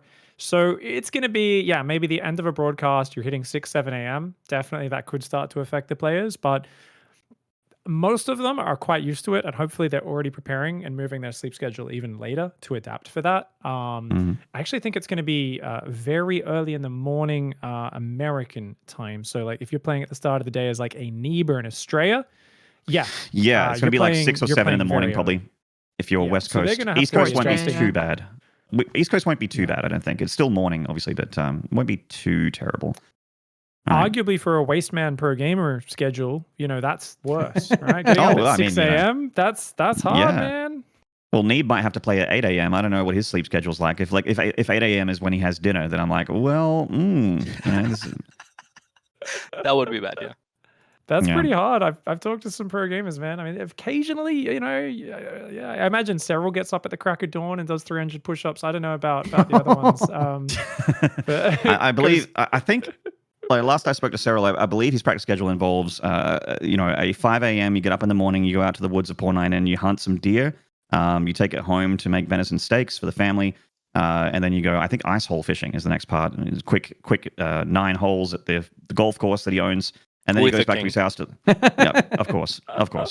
And then squeezes in a couple hours of ladder, which I believe for him is 1 game, because he has to queue for the other for the hour and a half. Lots of sauna. That's the secret to lots of nervous sauna. injuries That's right. for Sarah. Lots of sauna as well. That's right. He plays one ladder game, loses 46 points, and calls it a day. All right. Speaking of Cyril, of course, let's go Pig. Let's talk about Group B here. Very brief thoughts on Group A. Okay. Showtime was streaming when he found out the groups, and he was like, I always get really unlucky with lots of Terrans, and I don't get the best Terran practice in Europe. Let's see what we got. And he goes, are you serious? Like, he was like, come on, man. He was like, he went back and opened up all the old like Katowice brackets. Was like, look at these Terrans I have to play every year, guys. This is so hard, man. He's like, I feel confident in the matchup, but when you're playing the very best Korean players, you're going to play Clem. Showtime knows it's going to be tough. I still think he's got a decent shot. I echo you guys' thoughts about Solar. Just godlike dominating openings, gets ahead. can't seal the deal when he's playing a Beyond or a TY level player a lot of the time. Even when he's ahead, I feel like it slips away from him, and he seems to sometimes mind game himself against the Protoss when he's up a few games as well. So Solar, I think, if he plays textbook, he gets over that hump and can finish his series when he's at those 2-0 advantages. He could totally get out of there, but I'm actually looking at Group A in order of those names there. I think TY, Maru, Clem, Solar, Showtime, but obviously we'll have to wait and see what the players bring out on the days. So yeah, we can talk about Group B now, Maynard. Thank you. Oh, well, I'll just quickly bounce off that and just say that for me, I actually do agree. I think TY is getting out of this group in top 3. I don't know if he'll be at the top, though. I'm actually kind of feeling that Clem magic. Clem really switches it up. He's going to have a very lovely time zone to work with, even if he is full degen. I think that even in Europe, you can't really complain about a 3 p.m. start. Something like that. Clem's going to be playing. His TVT is a matchup that he also is extremely good at the moment. So I feel like, considering he's got basically the best in the business in his group, potentially even if Bjorn gets in there, he's going to look real handy in those matchups. I do worry about him versus Showtime and Solar a little bit. I think Showtime and Solar are definitely a threat to Clem, but I see him getting out top 3. And just as a dark horse, I would love to see Showtime in that top 3 for a change. For some reason, I'm not feeling it for Maru and Solar here. I just I don't know. My brain's like, I'm thinking about it, but I feel so much more confident about the TY Clem Showtime pick here, depending on, of course, who comes out the open bracket. But anyway, Pig, talk to me about Group B. Serial Innovation, Special, Dark, and Time. Oh, this is always good because there's one thing we love about Serial. I mean, there's a great article on Team Liquid. They've been putting out some great preview articles for this event. There was one devoted to Serial and Raynor and Clem, and they're talking about how, Serial, his results are not as dominant the last 2 years from 2018, but if you looked at them in a vacuum, I believe was the exact words they used, it'd be insane. You'd be like, this is such a good year for anybody. Oh my God, he's so dominant. This is amazing. It's just when you win every single best of 3 for like almost a year straight without dropping like maps to most players, you get these crazy standards. So I do think Serial comes in big here, but what is the big thing we get excited for? What do I get excited for? What am I staring at Serial's webcam for when we've got him playing these online tournaments? Him playing against Raynor again. After Raynor's beaten him, whenever he gets a rematch a month later, you could tell he wants to kill him so badly. And it's exciting. It's so fun. You're like, he wants to get him so bad. And he gets super serious. And of course, Dark just one-sidedly took Serial out the last time they played in the grand finals of that tournament. I can't remember which one that was. They're all getting jumbled in my head. But he wants revenge, dude. Everyone was like, whoa, is this the period of Korean dominance? Beyond and Trap have been smashing all the tournaments lately. Dark had that dominating performance over Serial there. Like, this is the moment where I think there's a storyline there of Serial wanting revenge over Dark, but also people are going, were the Koreans about to take back that untouchable status at the top? Because, Raynor's been great against Serial, but he has struggled with the very top Koreans. Serial's still the Korean slayer. Can he get revenge here, take out Dark, take out Innovation as well? I think he could do it. It's going to be a very interesting group to watch. I do give Serial the favorite spot in that group, but, exciting, man. There's a lot on the line. I'm going to ask you, Zombie Grub, considering he's on, or at least he was on the Grub Lover Dub Dubs, and no doubt still lives in your heart. What is Innovation's problem with IEM Katowice, and why does he keep not doing well when he goes to the IEM? Talk to me about this one. I don't know if I can answer that, really. I thought you guys were super close. My bad. Yeah, well, not like Benny and the boys. No one can ever be as close as they are.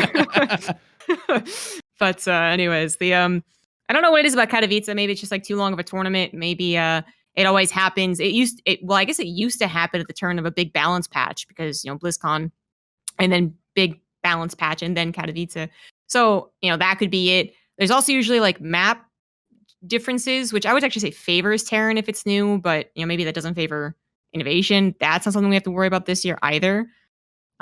Those two things, maybe Innovation does better this year, but I think just in general, Innovation has had trouble getting back to the GOAT status. Like, he still is because of his ability to stay consistent at all, like round of 8s, round of 4s, and that's all fantastic. But getting to the championship or a lot of round of 4s, that's been a question for a while. So I don't know if this is my own personal disappointment still lingering from the War Chess Team League.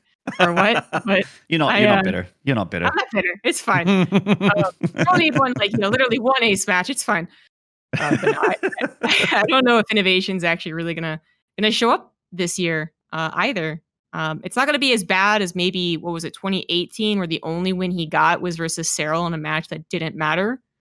But I don't think he beats Cyril or Dark.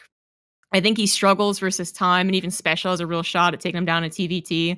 And then whoever the sixth player could be. It could be Bjorn, it could be a Laser. I think he also can struggle against, Bjorn for sure. Even I'm just not super confident about Innovation here. I think it's definitely Cyril, Dark, and then maybe sixth person again for me. And then maybe Innovation does do well enough to get top 3. That's certainly possible. Poor Special as well.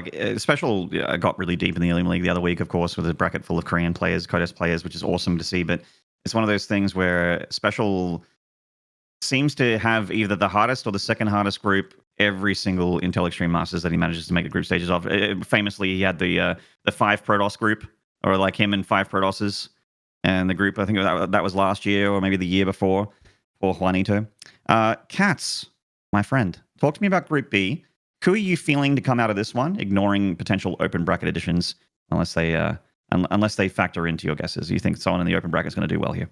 Yeah, that's funny because I think Special and Time are clearly weaker than, in my opinion, anyone in Group A, for example, right? So I think if the open bracket was to come into play, it would be in a group like this.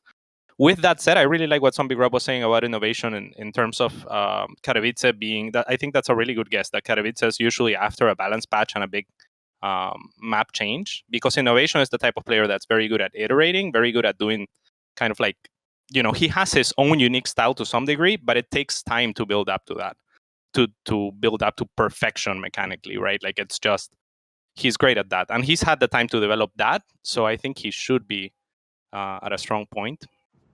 Dark, for the bookmakers, is actually the second favorite to Cyril in most websites, so of the whole tournament. So in that sense, the group is pretty stacked, and I don't see Cyril and Dark not advancing from the group. So it's a matter of who I agree makes it third. And yeah, I think it very well could be Innovation, or maybe Beyond or DRG. Yeah, I concur with that. I think we see the 2 Zergs that are already in Group B getting out in top 3. In what order? I mean, that's a tough one. Nate, what do you think? What's your ordering? We've lost Pig. All right. Yeah, I mean, I can't disagree with the question that, like, obviously, I think Time and Special, when you're looking at Cyril and Innovation and Dark, can open things up on the other side for whoever comes out of the open bracket. But I mean, this group just looks awesome. I think it's worth mentioning as well that Special is kind of generally known. He's always been known for being a bit stronger in the TVT department. So depending on that shape and form that Innovation brings in, there's a huge opportunity here for him. I feel like if I was going to pick like people that would be like top 2, I mean, Cyril and Dark are hard for me to root against, especially given everything that was just mentioned. So I like it. I want to kind of see where Special and Innovation end up, and I really do think that 6th player that's going to qualify in here is going to have a really big impact, because we don't know 100% which Innovation is gonna be here. And I also really enjoyed actually that y'all brought up just how different the aspect of we don't have different maps. There has been the balance patch, so some of the players that adjust more slowly are not really going to be affected in the same way as they would in any other tournament. Yeah, maps aren't really a factor. It's like everyone's obviously played this for like 1.5 seasons now. We're not going to worry about maps. There's not really been any giant balance changes. People have started. I feel like the Void Ray thing was obviously a real problem for a lot of Zergs for a while, but they're starting to sort of get a handle on it, starting to figure it out. We were touching on that at the beginning of the show. Pig, do you agree? And also thoughts on Group B?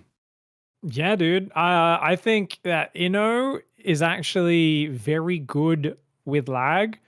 I think he might be the best Terran player at off-putting it. So it sucks for him. He's got to play Dark on Korea. I think Innovation's chances go up if they had to play on like US Central or East, as funny as that sounds for a Terran player.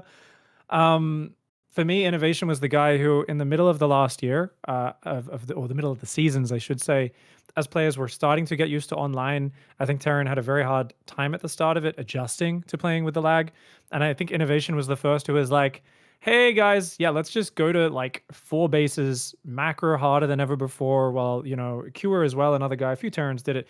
But I feel like Innovation was the first one that looked kind of unstoppable, where he's like, I'm just going to get up to my beefier units, my Marauders, Stego Mutas, Thors, lots of Widow Mines, lots of units where I can push in multiple areas and just set up enough engagements rather than just do one big sharp timing push where Beyond style, perfect marine, focus firing down banelings and tanks targeting wins you. He's like, I can't rely on that if I'm playing on US West or US Central server. And he was going to these big, overwhelming games, and it was very hard for the Zergs to handle. I remember Cyril barely beat him when they played in like the second season finals, I think it was. And he was like sweating. He was really struggling because Inno was so good in those macro games. So I'd like to see Inno show up in a big way. I have high hopes.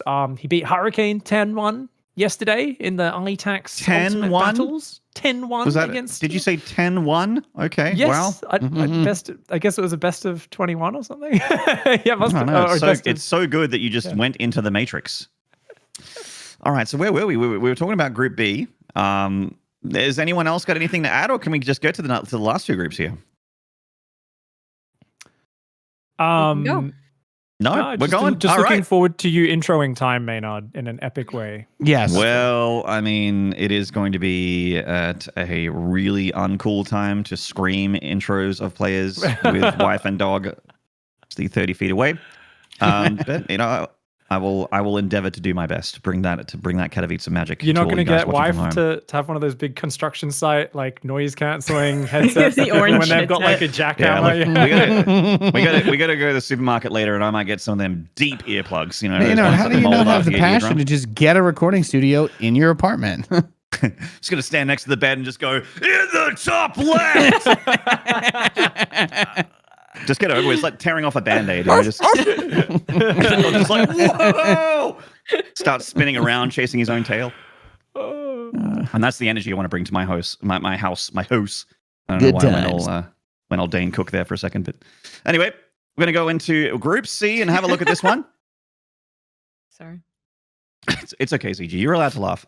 If you think I'm funny, you're allowed to laugh. You don't need to stow it to make it all awkward. I thought chat was funny. Oh, you thought chat was funny. Okay, guys, you may have picked this up if you pay close attention to ZG. She pays way more attention to you than to us. And this is a very normal thing for ZG in chat. She probably also has Reddit open on a tab and is rage responding to people on there as well. And I'm like, ZG, what do you think about this? She's like, what? I'm sorry, someone in chat said something. I'm like, oh shit, are we doing a show here? In Group C, Reyna, Trap, Zest, Hero Marine, Australia, ZG, if you could pull your hands out of chat just for a second, what do you think about Group C here? And talk about this finally seeing a big cluster of Protosses in a group. Yeah. So apparently, rumor is that Raynor says he has figured out how to deal with Protosses, and that he did not show it because at the finals of the EPT Open Cup on Monday because he wanted to hide the build. That's the rumor. All right. Okay. What I saw was that he struggled against Neeb. Neeb almost got him, and it was a 3-2 in Raynor's favor. So I don't know what to believe. Maybe Raynor comes out swinging, but Raynor's actually been a more of a question mark than I expected in the last 2 months, where we thought he was going to have the best CVT, and then it's actually been kind of questionable. And then ZVP obviously has been really struggling for a lot of Zergs. So I actually have no idea where he's really going to be able to perform here. I do think he gets in top 3, of course, as I also think that Trap gets top 3, and I think Zest gets top 3 as well. Not that Hero Marine and Australia can't do it, or whoever makes it into the 6th place, but Trap's obviously still on a winning streak for the most part. He's been looking good. Yeah. Raynor's still very dependable, and Zest is he's Zest. He's kind of like, well, of course he could be a world champion, but then also, of course, he could just bank 2,000 minerals and die. So, yeah. Who knows? I'm starting to, obviously I'm a little biased because I would cast the Alima Leagues every week and I get to see him play every single week. But for me, I'm really feeling those Zest stonks right now. $ Zest. I would start buying right now because I think that Zest stock is going to just go parabolic very soon. Ever since I saw that Wardy 2021 main event bracket, I just can't stop thinking about it. The run that Zest had. Yes, he had to play mainly PVTs on the way there, but he 3-0'd Raynor as well. That was back when, no doubt, Raynor was having a little bit more tough of time versus the Void Ray thing than what he would be at now. I've seen Raynor crush that style recently against very good Protosses players, but that Zest kid, man, he's looking real fire, and I'm feeling it a little bit. I'm feeling it a little bit in Group C. Cats, do you agree? Do you concur with Host? Do you concur with ZG? What do you, or do you have your own opinion? Do you have something in the middle? Yeah, I think this whole group is pretty stacked. So I'm not sure who's gonna make it, but I'm really excited for Estrella. I think he's been putting in a lot of work lately. Saw a show match against Beyond where he finished 3-5, and he could have easily won a couple of those games. Unfortunately for him, not very many Terrans here. Big Gabe might struggle a little bit, maybe. But yeah, I mean, Rain or Trap, those are two of the favorites to win the whole thing. And like you guys said, Zest could show up and just win the whole tournament, and it wouldn't be surprising. So difficult for whoever shows up from the open bracket, unless maybe it's Beyond. I think Beyond is the one person that can show up from the open bracket and just ruin the party for any of these groups. But otherwise, I'm thinking Rain or Trap, Zest maybe, but I hope Estrella upsets. Australia hype. Let's go to our American friend Nathanius in the chat. How do you feel it for the freest country of all time? Oh man, yeah. I like Estrella a lot, actually. I really like Estrella. Last year, his stonks went to the moon, and there's a reason why I haven't sold him yet, Maynard. And that's because I believe they're still going to keep going up. Okay. All right. I've got some calls for a week from now from when he's out of their group, and I'm gonna clean up. Okay, because Estrella absolutely, especially in the online environment, showed that he can dumpster these nerds if he has to. Lee, he's beaten some of the best in an online scenario, and I think if he brings that fire here, he could be a group wrecker for everybody else. See, I see people in your chat calling you diamond hands, and I thought I thought they were coming at you, like they were just giving you shit, saying something about your micro. But actually, what it is that you can't let go of those stonks. You're just holding that Australia. I've got adamantium paws right here, Maynard. Unobtainium fingers. That's right. That's right. Excellent. Oh wow. Okay. Anyone else in this group standing out for you, apart from, of course, your countryman Australia? Yeah. So I mean, I kind of I like the analysis. I like what Zombie Grub was saying about Raynor. This is a kind of interesting situation because it makes me think back to what we were talking about with the other IEM with all the mech memes before, but then we didn't have mech, and you always get the rumors. Oh, did someone figure it out? Has Raynor got a thing to deal with it? Will the Protoss even try those strategies out of fear that Raynor has been saving the counter to it? Right. So I feel like any of these series could get really weird really fast.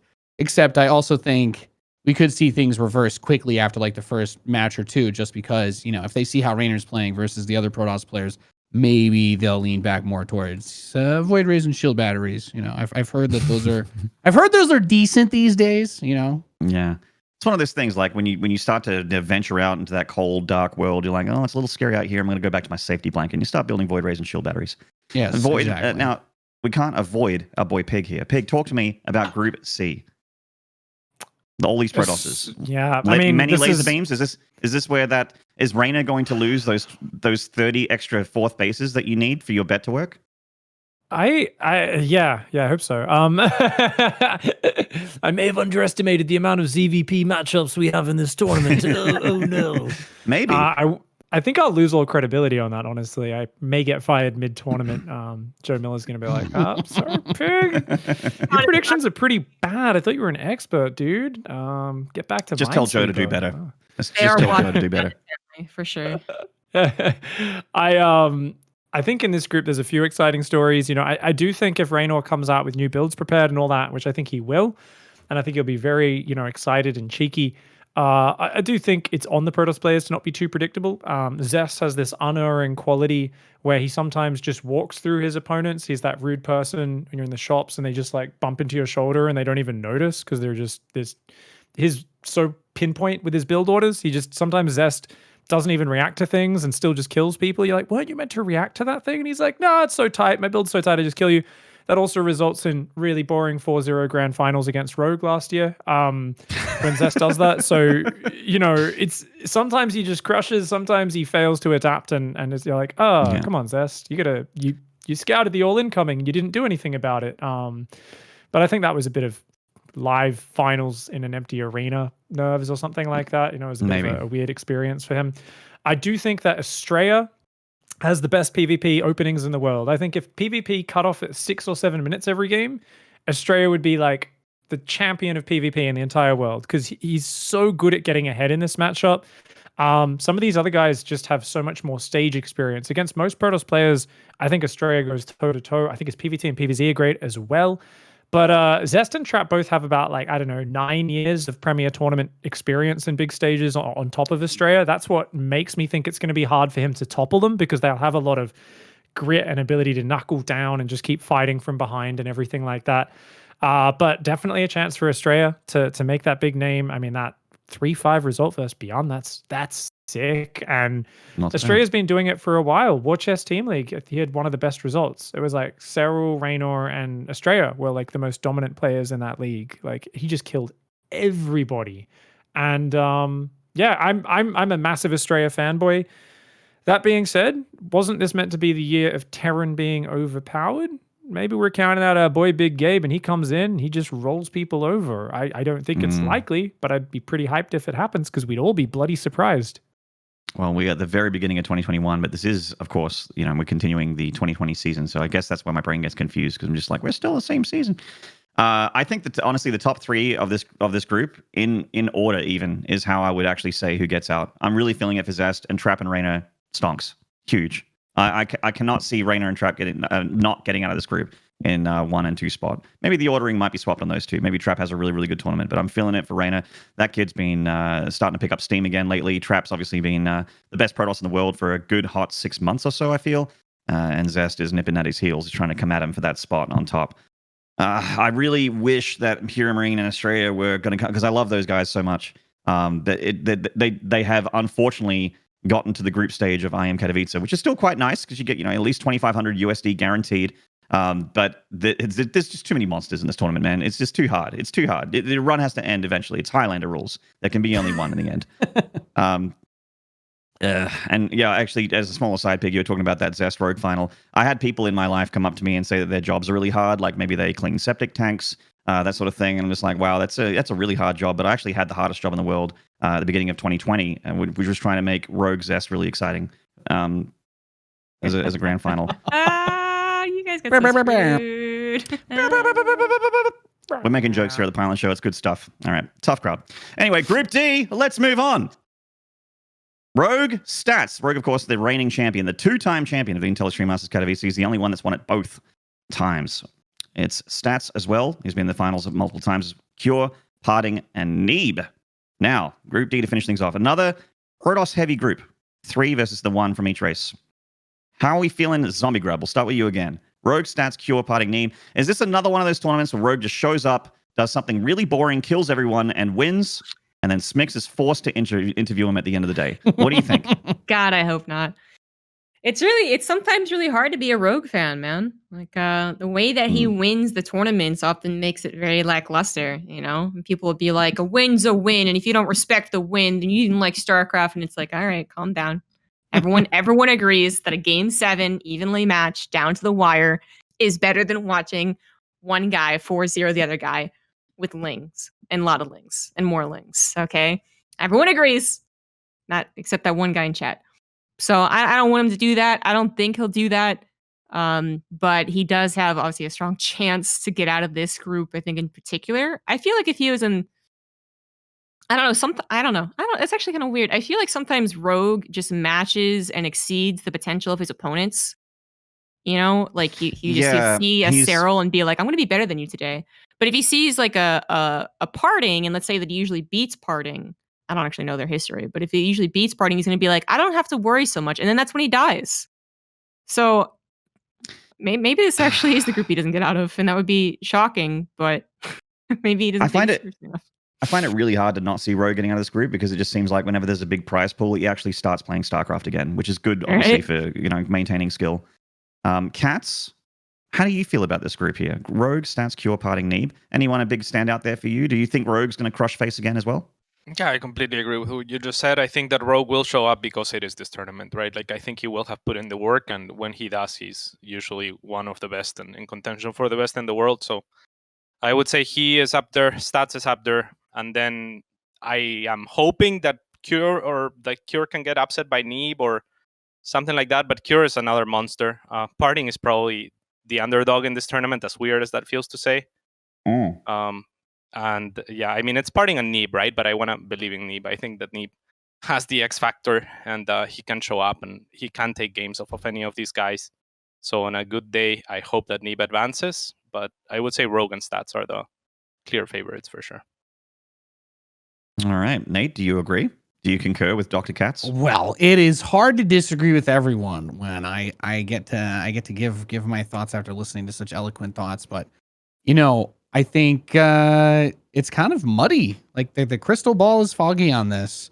Rogan stats are obviously good, but I have, you have Parting can be kind of here and there. I want to take Parting as my pick. I love the guy. I want to see him come in here and kick butt and do well, but I don't know if that's going to happen. I think this group might be one of the most easily influenced by whoever comes in from the lower bracket, or from whichever bracket they end up getting into this group from. But you know what I mean.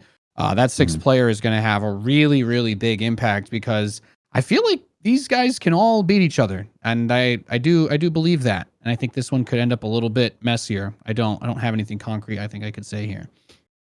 I feel like the Cure was looking a lot stronger last year than this year. It's been a little bit for Cure that we've sort of like heard wind of him like having a good run or looking consistent against particularly great players.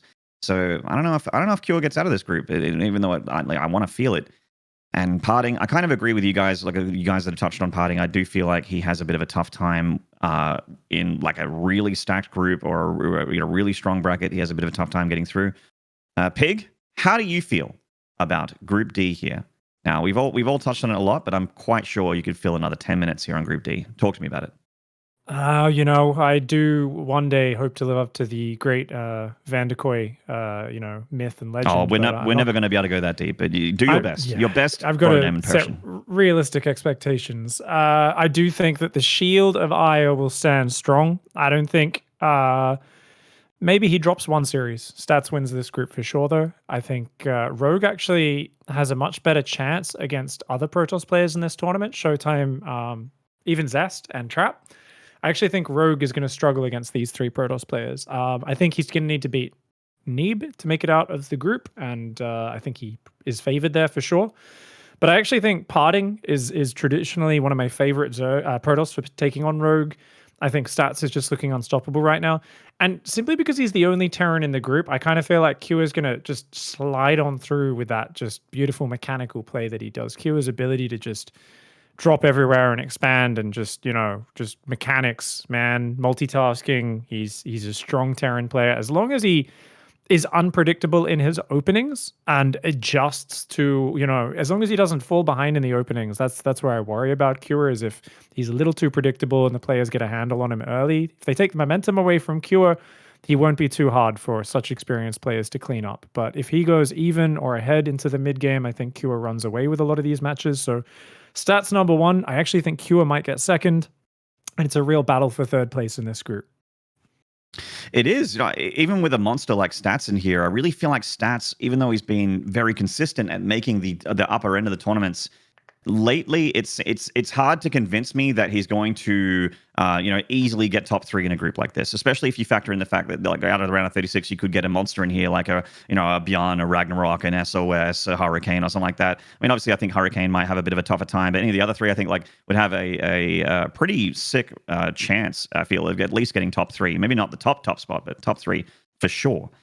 So real quick, we've looked at these groups. We've had a bit of a rundown on these groups. You guys in chat have had a bit of a discussion amongst yourselves as well. Very cool time, getting a little bit more wiggly and jiggly for this tournament the more we talk about it, which is also fantastic. Who do you think is going to be the champion? Damn. Who is going to be the Intel Extreme Masters champion? Now, this, I believe, doesn't mean that they're going to be the StarCraft champion. I don't think they're actually awarding that moniker. Am I mistaken in that regard? Can anyone confirm that? Because I actually heard word that there was just basically the big IEM World Final still, but not our World Final. So Dark, I think, is still world champion after this tournament, if I'm not mistaken. If I am mistaken, though, I want this for the World Championship. I think regardless of whatever they've said or will say, that's not how people are going to interpret this, considering that's what this. I mean, interpretation. Interpretation matters a lot more. I mean, obviously, whoever's the champion of this event is going to be basically the best player in the world. You're not going to argue that too much. So, I mean, Zombie Grub, let's start with you again. Who is going to be the world champion? Who is going to win the big tournament here for our 2020 season? Sarah is going to win it, and it's going to be versus Trap in the finals. All right, even out. Actually, you know what? That's even better. You should be hosting this event. We should also have who it's going to be against. Cats, who's going to be the champion, and who are they going to slay in the grand finale? Oh God. Raynor. Let's say Raynor, and he's gonna slay Cyril, I suppose. I mean, I think Raynor, Cyril, Trap, and Dark are the clear favorites here. But yeah, I think it's kind of a toss-up. I think it's very difficult to know. Like, I think those guys are very likely to make it to, two of those will be in the top two is my prediction. Nate, my mate. Ain't it great? Talk to me about this one. I foresee a terrible bracket fate. It's a semifinal where Cyril and Raynor are gonna play. And because I like Cyril too much, the final will end up with Raynor beating Trap. Yeah, and that's how I'm gonna go with it. Yeah, it'll be an epic semi though. All right, it's like every other tournament. It's gonna be a. So Cats thinks it'll be a ZVZ. Nate thinks it'll be a ZVP, as does ZG. Piggly Wiggly, talk to me. Who's your prediction? Who's the champion? Who do they slay? Yeah, it's going to be really hard because Haas and SOS are matching in the open bracket. I'm not sure they'll both make it to the grand finals, but I do think you're pixelating again. By the way, this is I think like you called him Wiggly, and then he did that. It's not like isn't there a thing? It's like Pinocchio's nose grows when he's being a bit facetious. Maybe I turn invisible. I slowly lose grip on reality as I say things that aren't grounded in it. Who knows? Damn! Wow, man, he's going ethereal and shit on us. Oh damn! Yeah, basically, I think, man, there's so many ways it can go, but I love the young Italian stallion. I love Raynor. I want to see that big smile on our webcam getting interviewed a lot. I want to see him kick some butt, and I hope he's prepared. I think Raynor has become amazingly good versus Cyril and everybody else in Europe. Just needs to bring it against the Koreans. And I think for a tournament which has a big, are the Koreans about to kind of get that crown back as being dominant, not just even or whatever with Europe and with Cyril maybe at the top, but dominant again. Raynor is potentially a big argument on the foreigner side of that. So I really just, for my own fan favorite as well as the storyline and a new international champion, I'm hoping Raynor takes down the whole thing. Who's he facing though? Oh, who's he facing? Plethora of nobodies. This just in. Pig thinks the other 23 players from the round of 24 are literally no one. All right. Nanny. Some guy. I guess they practice pretty hard. They're like, I guess they're okay. Honestly, dude, it could be anybody, but I think we might see him up against, you know what? TY is going to make it to the finals. Raynor versus really? TY grand finals. Yeah. Okay. I'm gonna bring up my fact. I own this fact. Okay, this is 100% CG. All right. I brought it up last year. A Protoss has never not been in the finals of an IEM Katowice, except for when there was no Koreans allowed, and then Polt and Azurg was in it. Was that when it was like WCS Winter or something? Yeah, exactly. It was a weird like part of the WCS. A weird dark moment. Yeah, back in Heart of the Swarm, which was a Protoss also in the before a dark times. moment. A Protoss has always been in the finals of IEM Katowice, and I brought that up. I think. Yeah, I think you're right. It was Polt Snoot. Yeah. But I brought that up last year, and I went. You know what? This is gonna be the first time there's not gonna be Protoss in the finals because obviously Cyril is going to beat his opponent. He's gonna beat Zest, no problem. And then what fucking happens? All of a sudden, Zest just like goes God mode against the guy. I can't believe with 2020 we had like the prophecy feel like it was such a sure thing. It was the surest thing that we were so confident that morning. We were all smiles at breakfast. We were like, look, Mary's going to beat Rogue. We're going to have Cyril beating Zest. And we're going to have finally the Cyril Maru Grand Final for the World Championship. And God, it wasn't just us that were robbed. It was all of us. Everyone that liked Starcraft was robbed by that event. Because even, honestly, Zest and Rogue could have also been a great final. But Rogue just went, no, I want to get paid. I'm not interested in the having close games, which to be fair, I would do the exact same thing if I was in those shoes. And I had the ability to have 4 free wins straight in a row. Yeah. We literally opened shop with such positivity and rainbows and big smiles, and we just caught a glimpse of Rogue in a white and black pinstripe suit with a little black mask, a big bag of money sneaking out the window. Yeah, we saw a Rogue coming out of a Nidus worm in our dreams. We're like, is this a June dream? Am I dreaming about June? And it's like, no, that's a Nidus worm. I know that screen anywhere.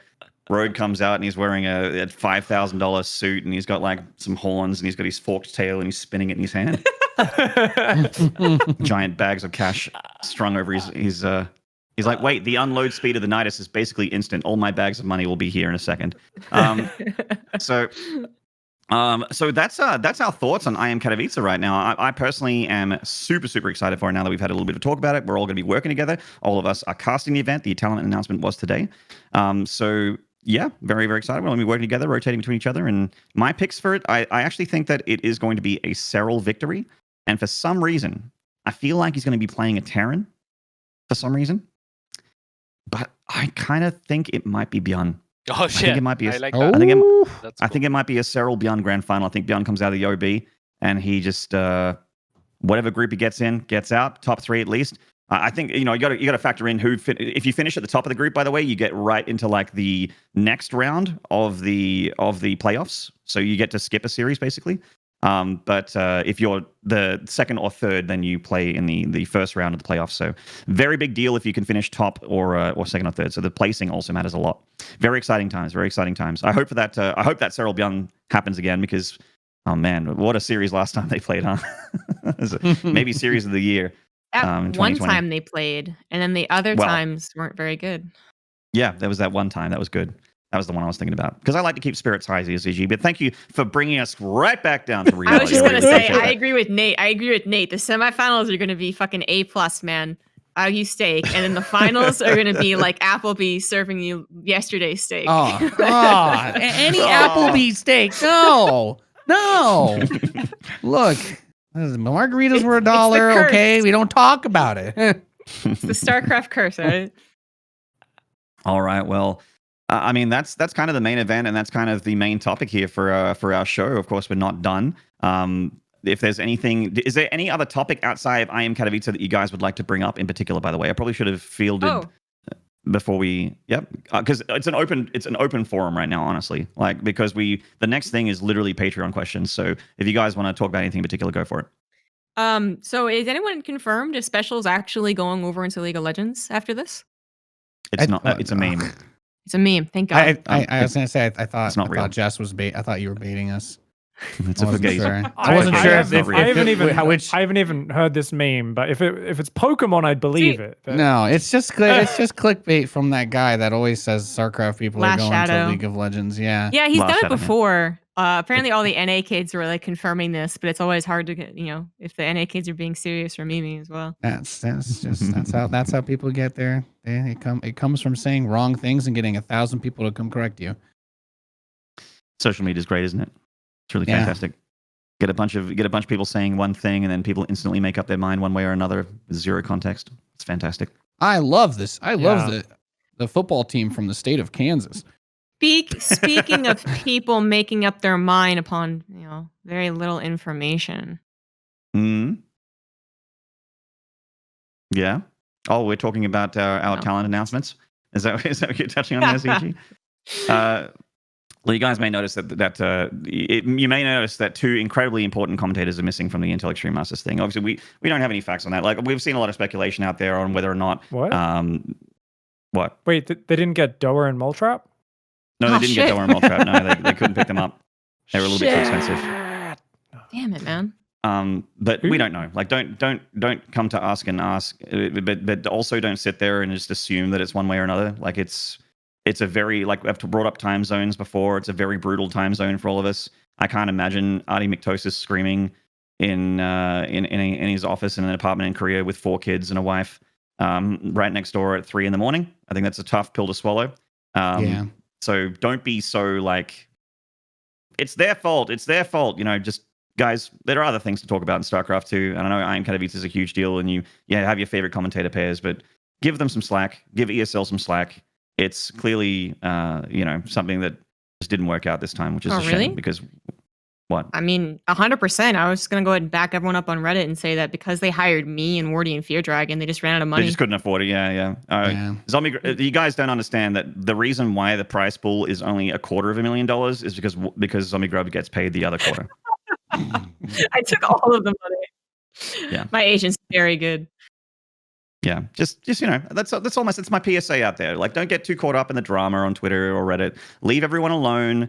It's just it happens sometimes. Budgets exist, time zones exist, etc., etc. It's still going to be a great show, so don't worry about that. Hell yeah. Actually, maybe a little bit. We got the production is still a. It's going to be an epic undertaking, regardless of outcome. It'll be a heck of a journey. It will certainly be a once in a lifetime event. It will be. I'm very, very excited. Anyone else? Any topics before we go into Patreon questions?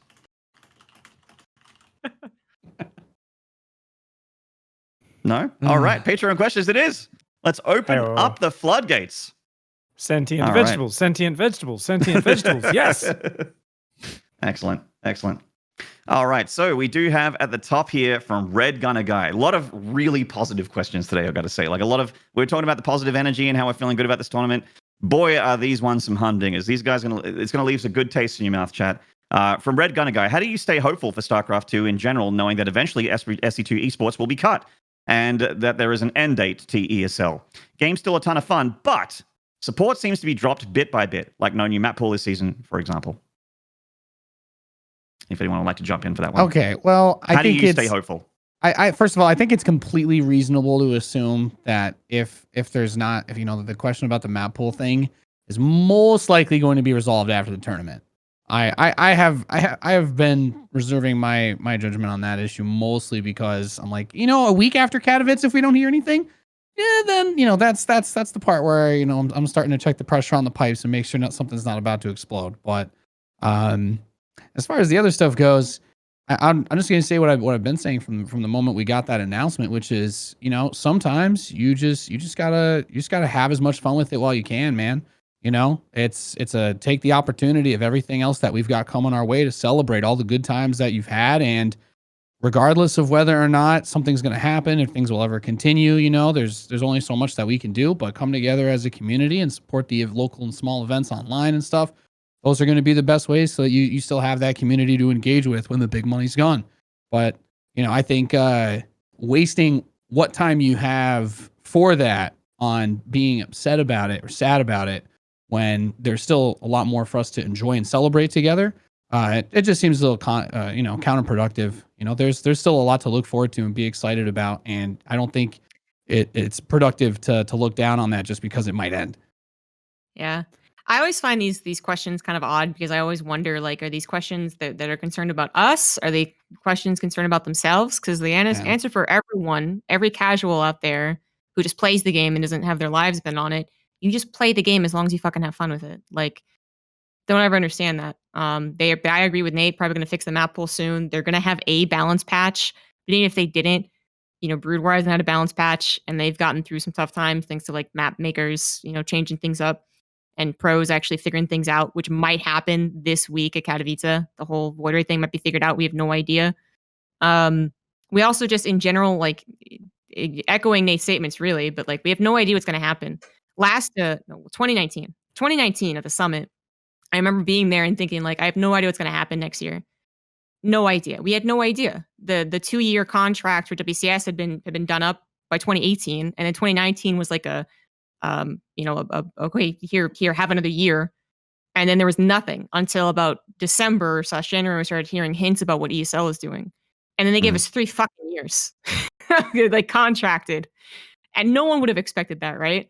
So as much as it's very prudent to be in the lookout for the future, if your lives depend on StarCraft 2, or if you are hoping for a lot of big changes or whatever, there's not really a reason to look that far forward and start concerning yourselves over it, because we really have no idea what happens with a game like StarCraft 2. A lot of passionate people will be continuing it, not just the community, but also the people at ESL, at these other events. Shopify obviously getting involved because the head honcho just fucking loves StarCraft.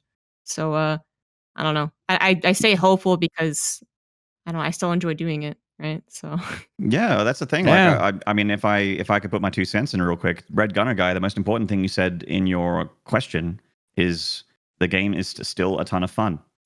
If the game is still a ton of fun, then continue to play it, continue to enjoy it. As far as the esports guys, that's as far as your concern goes. Like, you're obviously concerned for the game, you're concerned for the esport and maybe our longevity. Maybe you also worry whether or not you're going to see us commentate the game forever. I definitely try to think about the present a lot more, and I do think that you're completely right as well, Zombie Grub, that we're not. The end of the ESL contract doesn't mean the end of StarCraft 2 esports. There could be another contract. It could be very well ESL to pick it up again. It could be another company. We don't know. Someone could pick up StarCraft 2 esports. Alternatively, worst case scenario, no giant brand picks up StarCraft, in which case we run the tournaments ourselves. I've never seen a more supportive community backed by not just passion but also money. Yeah, a lot of streamers in StarCraft 2 will have like double their viewership and subscriber count, or even more. It's very, very common for a StarCraft 2 supporter to support a ton of other streamers, to donate huge money for tournaments. I mean, we're looking at the 2021 bracket earlier. The sponsor for that was a guy called Irv Nasty, who is a guy in the chat, basically. Guys in the chat can sponsor massive tournaments. So it doesn't mean it's the end. You just stop worrying about what we don't have and concentrate and put your energy into what we do have and try and make it better.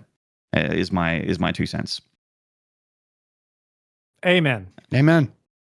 Preach. Yeah, I guess Yes. I mostly agree with you guys. I do think it's good to be concerned about what things are happening and to make note of the things that aren't.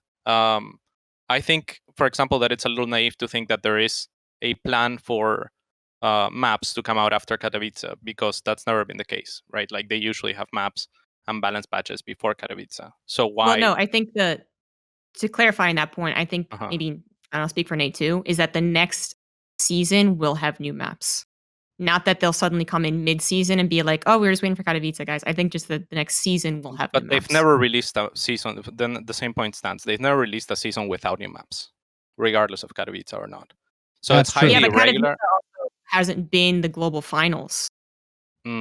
Sure. Yeah, I suppose that could be. I mean, it could be that the few people, if there are many people, I don't know of many people working in the StarCraft team anymore, right? And I think that that's a good thing to be aware of, and to set expectations where they should be.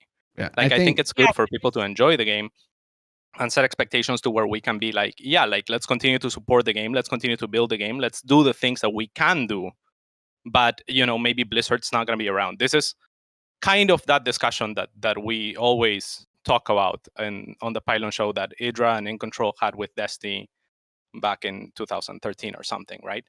And in this case, or back then, Destiny would have advocated for, and I was very much on his side, for Blizzard to do something about the state of things and to try and help the game out.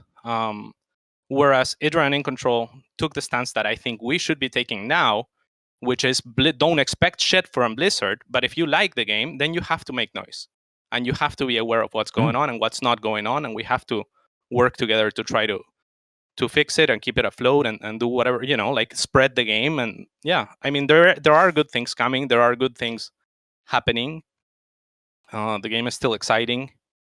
But I think it's good to be aware. If there are no new maps, that's bad for competitive. That's something that ESL should be taken into consideration. Should they come up with their own map pool, if that's the case, right? Like, can the community be involved somehow? Can Team Liquid reach out to whoever is still at Blizzard to try and make the TLMC happen? I mean, there's still a curative process. Like, it's a lot of resources to curate a map pool, right? But can we at least convince Blizzard to give us a rotation of maps that we've already had? Like, these are things that we should think about, I think, as a community, not just dismiss it as, fuck it, whatever happens. And I agree. I think think we need to have a map rotation still, I feel like, because it's hard to make the esport fresh and have new metas and stuff without new maps. I agree. Yeah, of course. Well, The point I feel like is being said is that we there is no confirmed or deny that they just fucking forgot. Like, is it possible that they forgot and they're like, oh, shit, I knew I was supposed to do something? Like, that one guy has like a sticky, and he's like, oh god, maybe. Well, But we don't actually know. But if the next season doesn't have it, then absolutely. I mean, people have already complained. People are already bringing this up. If Blizzard's not listening, that's fine. But ESL certainly would be listening. And they would certainly be like, Paul would be like, what the fuck? So I that's more like, we can't control this because we don't know. So, But we We'll do bring have it up. information to work with, right? Like, again, there hasn't been a season in 10 years to come out without new maps. And then when Blizzard stops supports, the maps also stop. And then it's like, yeah, but it's because of Katowice. Now they're taking into account Katowice. And it's like, okay, I mean, maybe, like we don't know. You're right. Yeah, because But the entire you can be pretty close to certain. Like I worked at Blizzard. I live like 3 minutes away. I don't know of many people, if anyone, dedicated to StarCraft. I know that there is a classic games team or something like it, or they're restructuring on that front too, as far as I know. And so they have people that they can allocate to certain tasks, and I'm sure they're doing maintenance and stuff like that. But I don't know of anyone that I knew in the team that is still there. So I have a I think theory. that- Sorry, go Nate. You go. So I'll try to say this quickly. I mean, I think there are two big things that we all need to consider and be aware of with this, which is the first, that this was a pretty huge contractual agreement, right? That Blizzard entered into with ESL in regards to this tournament, right? It was so far as their support financially. But I think it's completely reasonable to suggest that there is something in there about maintaining of the game for at least them to be able to run their tournaments. So I don't think that it's we should be quick to jump and assume that they just will never update the map pool again. But as to what Katz was saying about the number of people on the team or how small it is, I think the bigger thing that will probably end up happening is maybe we get some other maps that have already been in the pool circled back through, because and I know you guys all know this, but for anybody watching, every time that those maps go through the contest or whatever, and you see when you queue up that it's always LE, Blizzard actually has to curate all of those maps that go through for performance to make sure that they work on computers that are running the minimum recommended specifications of the game. That's tied into their liability for advertising the game and sales, and it actually required a decent bit of manpower, and it was a process that was usually rushed, and that's why you'd oftentimes see the map with new bugs after it got added to the ladder pool, and you're like, how is this even possible? So that process is, I would assume, 100% gone. So do I think that there's somebody there who can at the very least just swap which maps are there from the already built pool of ladder edition maps? Yes, I think that would, whoever has the keys for that, I'm sure that's got to be one of the easiest possible things to do, because it's something that the whole team's done a bajillion times. Documentation on it has to be there. So I think you're probably less likely to have any new maps, but I don't know how many of them would be off the table. Yeah, I think if you were to have new maps, there would have to be like updated guidelines on like how many doodads you can have, and spacing, and like there was people at Blizzard that did that, right? And then they cleaned up, and the map makers didn't have to worry with it as much. But yeah, I think that would be a solution, to rotate and just rotate maps that have already been played, right? And that's much better than not changing it at all. So hopefully Apollo can push for something like that. I'd be pretty happy with that. Does anyone know what happens with Broodwar? Does Broodwar maps not go through the same thing when they're tied with the ladder? Well, Broodwar maps, it's like Nate was saying, right? Like with QA, they have to make sure that they can run on the worst computers. Any map can run in the worst computer in Broodwar. That's a very good point. Good point. Good point. But I do wonder if it's as much of a process that they feel like they have to do it 100%. Honestly, I could easily see Blizzard be like, we're going to put 50% of effort into making sure that all these things work, right? Or they do just release a guideline to the people that make maps. There is, for example, on the last map pool, though, there is 2 maps, Oxide and Jagannatha, where you can snipe overlords by giving yourself vision from the high ground with a non-SCV unit, basically. So I would say those are already oversights, I would say. Are they? I mean, I think so. That's the classic. It's not a bug; it's a feature, though. Like now we just talk about it, right? Just like people talked about. That's why I said I think they're oversights. They may not be. I just think they are.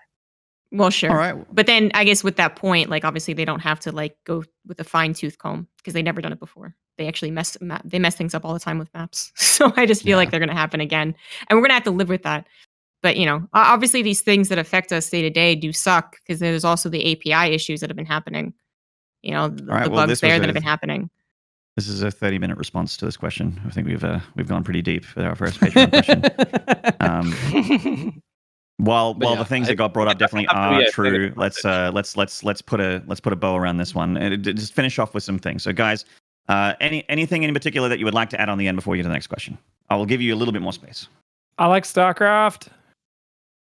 Me too. Yeah. Yeah, that's the thing. Yeah, Everyone watching loves StarCraft. Like we're all here fucking on the Pylon show, right? So I think it's on kind of all of us and promote the game and make noise but I don't think we should just wait to see what happens or trust Apollo, even though Apollo is probably the person that has the most power right now that I can think of.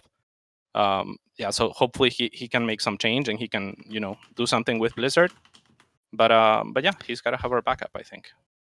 For me, it's just like there's concerns, but there is also for me no sign to panic. I think that everything should be fine. I think we're going to get new maps. I'm not concerned at all.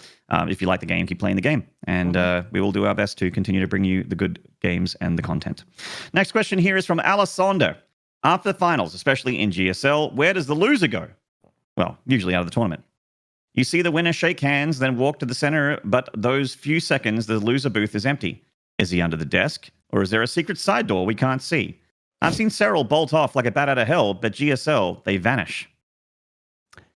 Yes, there is actually a prestige-style trapdoor underneath the player areas in GSL. I've been to the Africa studio multiple times. Well, it's like Austin Powers, I'd say more so, right? A little more like Austin because Powers there's sharks with the laser beams on their heads in tanks underneath the trapdoors. In that regard, yes, the tanks are tank-filled. They're not just a bunch of tanks with Hugh Jackman in them. Sadly. Sadly the case. Because, I mean, what an image. Where do the losers go? I actually just think that they're not on, like the cameramen just avoid the shot of the loser for the most part. You'll sometimes see them walk behind Tasteless and Artosis if they're down on the bottom of the floor, because they're on their way to the player room where they will have their stuff, their backpack, and also their phone, which they're not allowed to have at the player thing. So they usually go to the makeup room, which is sort of like underneath the casting desk area, and then they leave. There you go. So yeah, good talk. Let's go to the next question here. Paraglieber. I hope I got your name right there. How can a pro gamer / YouTuber / streamer from another country actually live in the US long term? On what kind of visa? I feel like work visa wouldn't work for streamers since they are self-employed. Maybe Katz has some insight since he housed quite a few gamers in the Root House before. Katz, talk to me. Do you have any insight on this one? Yeah, you can get an O visa. An O1 visa is pretty common, and there's visas for like athletes as well that popped up with esports. I'm on an O1 visa, so you can look up an O1 visa, I guess, and see what it is. Or I could look it up and read you a few thousand pages. I think Google's your friend here. I think it's definitely very tough to get to my country, at least if you're like a YouTuber and a streamer and that sort of thing. It's like Australia's a little bit behind the times. It's hard to convince people that that's a job here, whether it be the government or your friends and family. Moving on. All right. Refrigerator. Really random question, but if you could domesticate a prehistoric creature, what would it be and why? I would be fascinated with a megalodon that could do tricks like in Jurassic World. It's a megalodon. It's a megalodon. You could probably ride the pterodactyls. I would. That's what I was gonna say. Yeah. I mean, if you get flying ability, then that's gonna be it, right? If you can make it, if you can fly it, then come on, that's pretty cracked. Yeah. Zombie Grub, your favorite prehistoric animal that you would like to domesticate? I don't think I want to domesticate any of them because then I gotta clean up their poop. Be some big pterodactyl go too. fly somewhere to do it. I think if a pterodactyl poops on a car out in the street, it may actually destroy the car and people inside of it. Yeah, I'll pass on It's a big ass creature. In that response too much. Right? Am I wrong? I visualize all these fucking stupid conversations. Flying lizard, dude. Yeah, that's a big fucking flying lizard, dude. That's you got to be concerned about. Yeah, those things can get really big, can't they? Yeah. Pig, does pterodactyl shit break cars? Your thoughts? Yeah, 100%. Actually, there's a tree near my house that every ibis within 20 kilometers nests in. Ibis is a pretty big bird. I have never seen a bigger pile of bird shit under a tree in my entire life. I imagine you put like 2 pterodactyls there, though, it's going to be like triple, 4 times, 5 times that. So you got to be careful with that. And that's why I'd be much more hygienic. And do you know what's self-cleaning? Have a moment to think about that. kangaroo pouches. Best mode of transportation ever. So I would have a pet prosoptodon. That is a giant kangaroo. Used to be No way. What That's is this? so What? cool. Is this like the drop air shit? No, Is this even real? You're fucking with me. Legit real. Give it a Google if you want. They were up to like 3 Oh my meters god, tall, it's real! Procoptodon. 250 kilograms, Oh, like wow, up to like almost 550 pounds. I would ride that's around a- in the pouch of my pet giant kangaroo, and it would be awesome. A Wait, are you sure you 240 fit in it? kilogram kangaroo? That's Jesus huge. Christ! This thing must be the size of like a. Well, you know what? I got some new stuff to have nightmares about now. Thanks, Jared. Oh my Yeah, god! I thought red people are kangaroos were asking- giant. That thing's absolutely massive. You just Google giant kangaroo, it'll come up, fam. There's also like giant wombats that are extinct that were like the size of a hippopotamus as well. But I don't think I could ride it as easily, so that's why I went with the kangaroo. I think it's really funny that the word hop is in its name. Yeah, I'm not messing with that guy. That's amazing. Prehoptodon, I think, is objectively the correct answer here. Although I was definitely on board for the giant flying lizard for a second there. But Prehoptodon, damn, that's a good answer. Damn, well done, Pig. You won. Man, this you could tournament. like, oh man, you just have the guy just go somewhere and you can like sleep and be all comfy and shit. Oh yeah. Damn. Heck yeah. All right. Well, I think we've done more than answer your question there, Refrigerator. I think we've gotten you more woke on the topic, to be honest. All right. Hyper Turtle. BlizzConline strategy. He's put it in air quotes here. Schedule is light, but the in-game community content and Legends match actually sounds more fun than the panels of the past, and the portraits are cool. How do we balance our predictable disappointment with the enjoyment of still getting more than we expected? Gentlemen and lady, your thoughts. I just ignore BlizzConline. Correct. Yeah, That's actually my build for this year as well. Yeah, I haven't looked up anything about it. Same. Cool. I think again, like just to touch on Red Gunner Guy's question real quick, stop expecting things from Blizzard for StarCraft. We may get new map pools, we may get patches and that sort of thing. And I actually, they said that they would do both those things, and I'm willing to hold them to their word because they're generally not liars.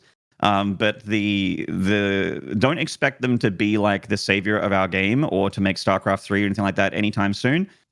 Just enjoy what you have. And don't worry about BlizzCon Online if you're a StarCraft fan. If you're looking for that juicy nugget of StarCraft from BlizzCon Online, you may just want to watch IEM Katowice instead.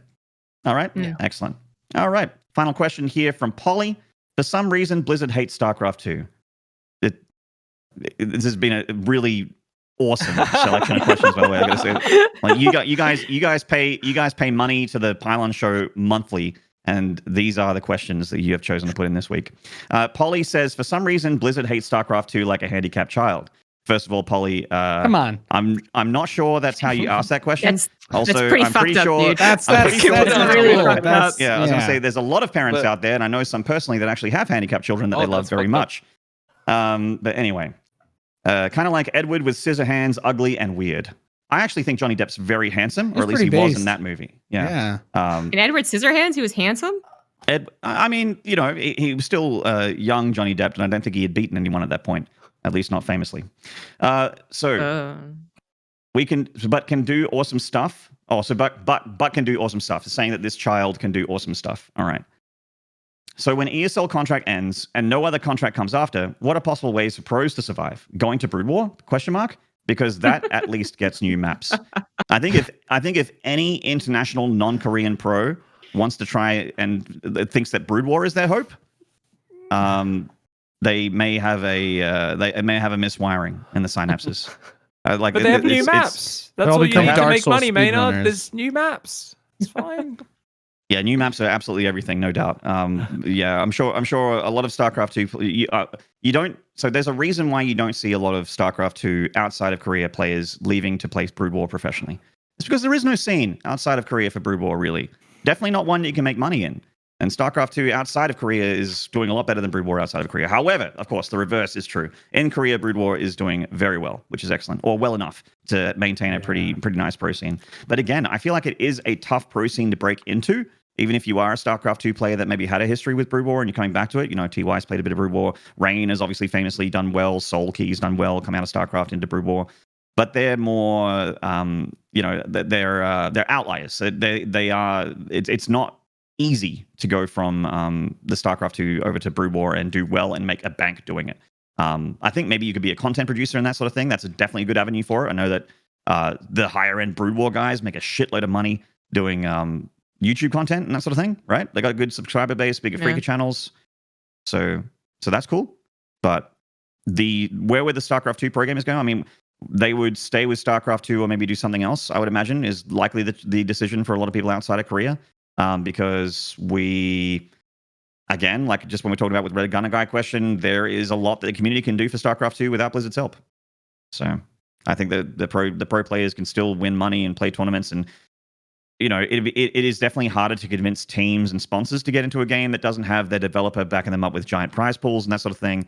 But it is still possible. It does still exist. Smash Melee players or Smash players in general, they don't rely on Nintendo much at all, but they still have teams and they still have circuits and they still play games and still have LANs. Anyone else? We got any other thoughts for that extremely unfortunately worded question? Oh, we have another question. I have to refresh. Sorry, I thought that was the last question. I have to refresh. I think we got a few more that came in. I think I was laughing, by the way, at the way that you were setting up the frame for that question, because it's very true. Like, this is the vibe that a lot of people, even the people that are super hardcore, are bringing, right? So I think it's good that we do address it. As far as like what StarCraft pros are gonna do, I think that like Maynard said, they can continue to play StarCraft as long as the game stays afloat. I think that we have still time for the competitive scene guaranteed. I think that time can be extended by the community and by numbers. If IEM ESL has a reason to continue on without Blizzard support, assuming that there isn't Blizzard support after the contract ends, then they will, right? So you solve that with hype and with views and by staying engaged.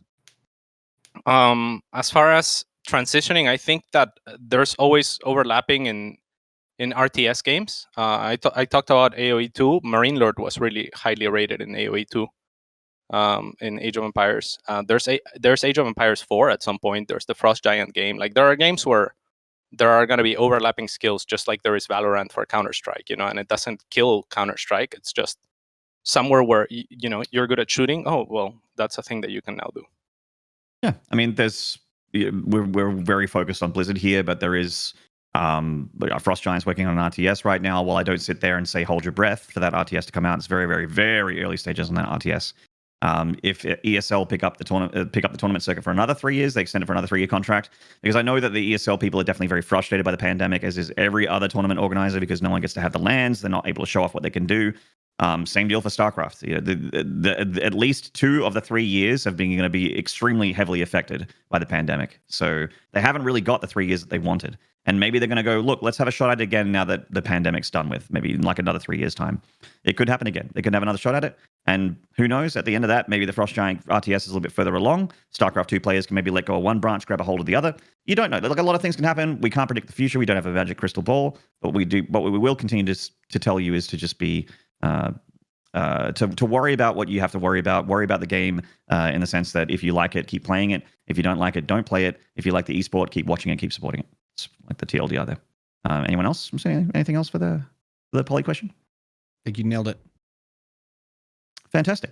Next question here is from Optional Player. If you could pluck any pro gamer in this year's Katowice, who would it be and why? Pluck. Any of them feathered? Yes. I mean plopped. I mean, you could plop any pro gamer into this year's. Oh, pluck into. The only pluck name Protoss into. is on Thorstein. That's cool. Yeah. Okay, I've never seen pluck and into. Who would choose Duck Duck? This guy's such a Protoss fan. My goodness. That is a like Protoss main detected. Am I right, guys? That is seriously though. All right, Protoss main detected. All right. Well, I know who I'd pick. Actually, I'd go Elfie. I want to see how 80 APM does in 2021. And use the awesome strategies. Like, Elfie was such a legend, man. I've never seen anyone's face redder than when Idra lost to him at IEM, and he was like the angriest I've ever seen a human. He's like, this guy's 1/4 of my speed. Man. I mean, I would love to see. You know what? Remember how Flash used to play StarCraft 2? Put him in there.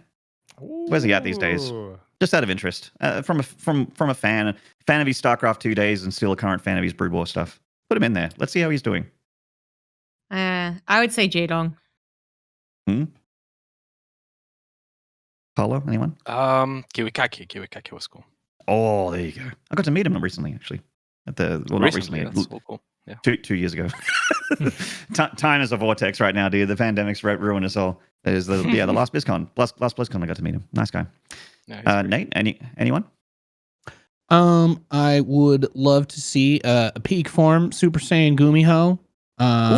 Good response. Get All into right. another epic match against Cyril, like when he was playing before and had that epic match against Cyril. That would be cool. You know? Artosis, someone said in chat. That would be If I was great. having an Put Artosis in IEM there. fever dream, that's what it would be. Yeah.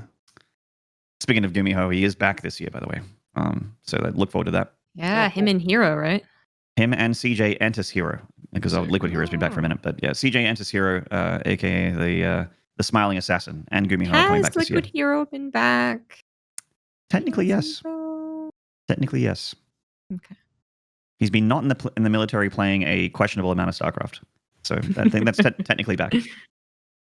So that's cool. Anyway, moving on to a guy called Ravi Parikh. He says, "Hi all, big fan. In honor of it being the birthday of Maynard, please turn on the epic voice effect of this. The Thunder Shaft. What is everyone's favorite thing about Neeb? And when he wins Katowice, will you cry tears of joy immediately or hold strong after the show? Thanks, a Taste Toasters fan." All right. We're all Taste Toasters fans, so that really kind Yeah. of doesn't narrow it down at all. I don't know Everyone. who that is. So yeah, what are you going to do when Neeb wins IEM Katowice, as the prophecies have foretold? Will you cry tears of joy or will you hold strong? I'll cry I think I'll tears of hold joy. Tears of joy. Yeah. Yeah. I think if Wow, if I'm the enough manliest of the us- bunch. Get behind me, I'll ladies. get kicked off if I'm. Oh if my I'm there God, when look at it that. happens and just That's amazing. Fear Dragon. grab the Hibiki and bring it right over. You know, Oh my Yeah, god. it's party time. Definitely. party time. So that is So like a poster, a couple of posters. It's not a love pillow, is it? It's not a love pillow, but it could be made into a love pillow. That poster's really That- big. I have there I is- like Zest that he poster. doesn't start There with is- body pillow. He starts with love pillow. Love pillow. He's very Let's be keyed in real. on his niche. He let's knows be his real, audience. Nate. Let's be And he real, has Nate. two of Every them, body so pillow he is can- he also can a have- love pillow. One's the little spoon and one's the big spoon on either The side. right of him. one That's, is definitely the one he faces. you know Nice. what I'm saying? Yeah, I really hate that you guys put that image in my brain because I'm like, that's definitely enough. That's definitely enough canvas for a body pillow. It really is. That's disturbing. Oh my god! And unfortunately, I also believe that Fear Dragon would do that. Anyway, moving on. I think I will cry tears of joy for sure, and I'll definitely join Nate and a cheeky hibiki right after the show. It'd be a big party, I think, if Neeb won IEM Katowice. A cheeky hibiki. All right, Lord Philium. Hi, friends. Katowice hype. Agreed. Looking at the talent lineup and seeing the brackets is going to be such a great tournament. Also agreed. Damn, you know what? I'm picking up what you're putting down here, Lord Philium. Happy StarCraft prom to everyone. Oh, it's prom. We're dancing. All right. Maynard and PiG. If Aunty Donna were in StarCraft, which units would they be? Ooh. What's that? Ooh, I love Is this I a love joke Aunty I'm Donna. too not Australian to understand? It's a very Australian thing. All right. Okay. This is specifically for us, just like the visa question was for cats. Can we get a TLDR though?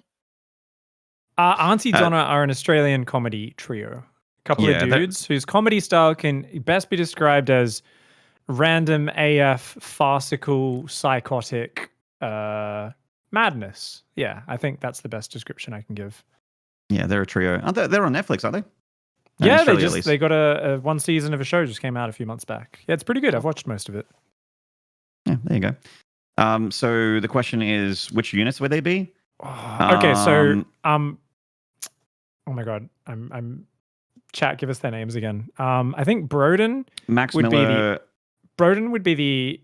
Oh, would he be? He'd be an overlord because he'd just be like shitting his pants and causing a scene. One would probably be a changeling. Who's the best? Who's the best part? Like Zach is probably the one who goes into the craziest characters, so he's a changeling. Okay. And who's Mark? What unit is he? I don't know. Something wiggly and jiggly. Maybe a Hydralisk. Someone with a slithery tail. I don't know. We're going It's all tough, Zerg man. units. Maybe. Yeah, they're all Zergunites. They're definitely all Zergunites. we have to move on. This Australian question is taking up too much time here, and it's a very, very niche crew that are getting anything from this question whatsoever. Yep. Yeah. We'd say that they're all Zergunites of varying disgusting shapes and sizes. But definitely Zergunites. Definitely no other Nice. All Having right. a cheeky creep tumor with the boys. Yes. Next question here is from Grassy Tiger. Okay, I just want to say out of all you casters, Tasteless is number 1. Jeff will forever remain number 2, and Maynard is 3, and Artosis is dead last. Grassy Tiger, I would just hate to tell you that there are more than 4 commentators. In fact, a good chunk of them are here in this show. But I appreciate your opening to this question. What would the Zerg win rate be if creep tumors were visible the whole time? Like you could just kill them anytime without detection? Yeah, without detection. If they had extra hit points, it would be okay. If not, Zerg win rate would be pretty poops. Mm. Yeah. It would But be if they, what do you think? 300 hit points per creep tumor? So even though you can see them all the time, Just make them destructible rocks. 10 and, like, armor. no There you tag. go. Yeah. That'll 1000 solve it. HP. Yeah. That's fair.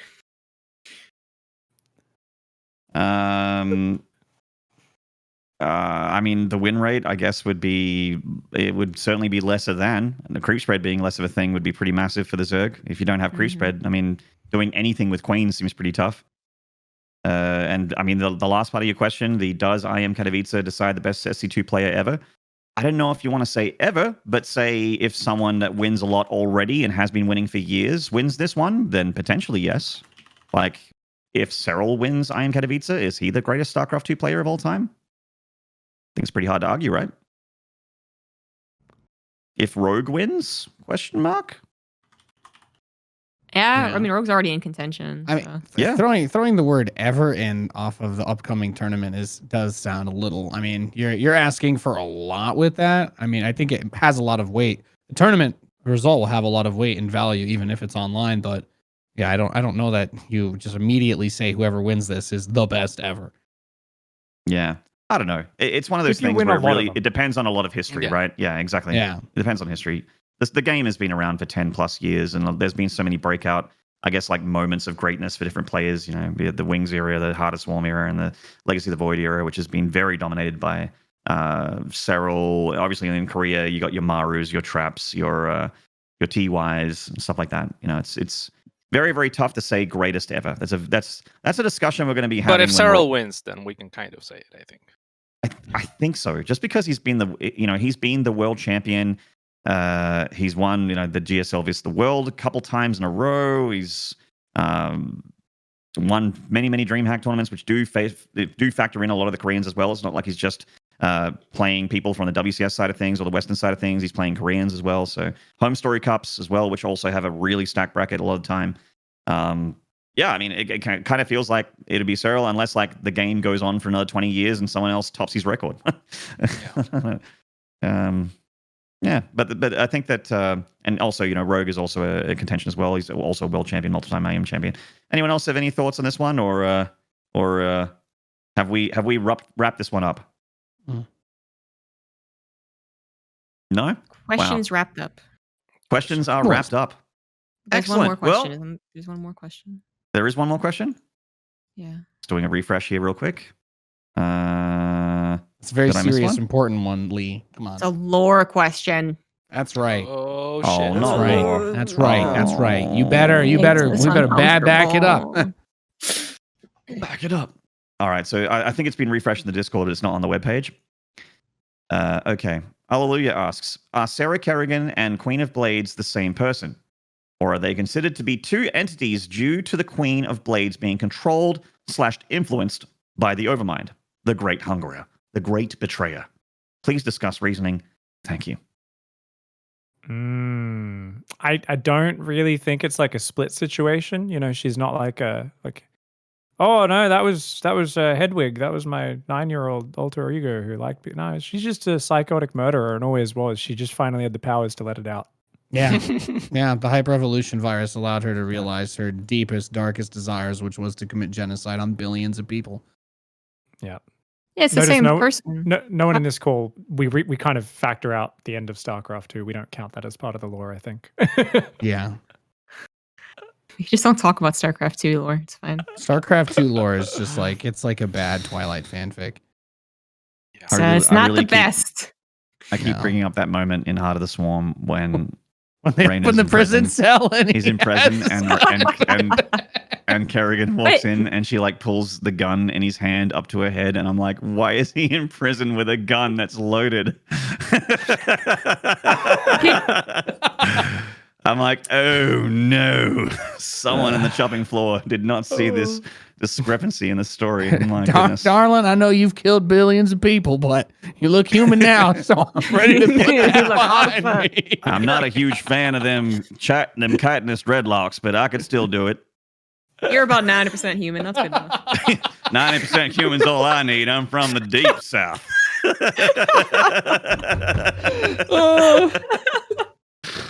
All right.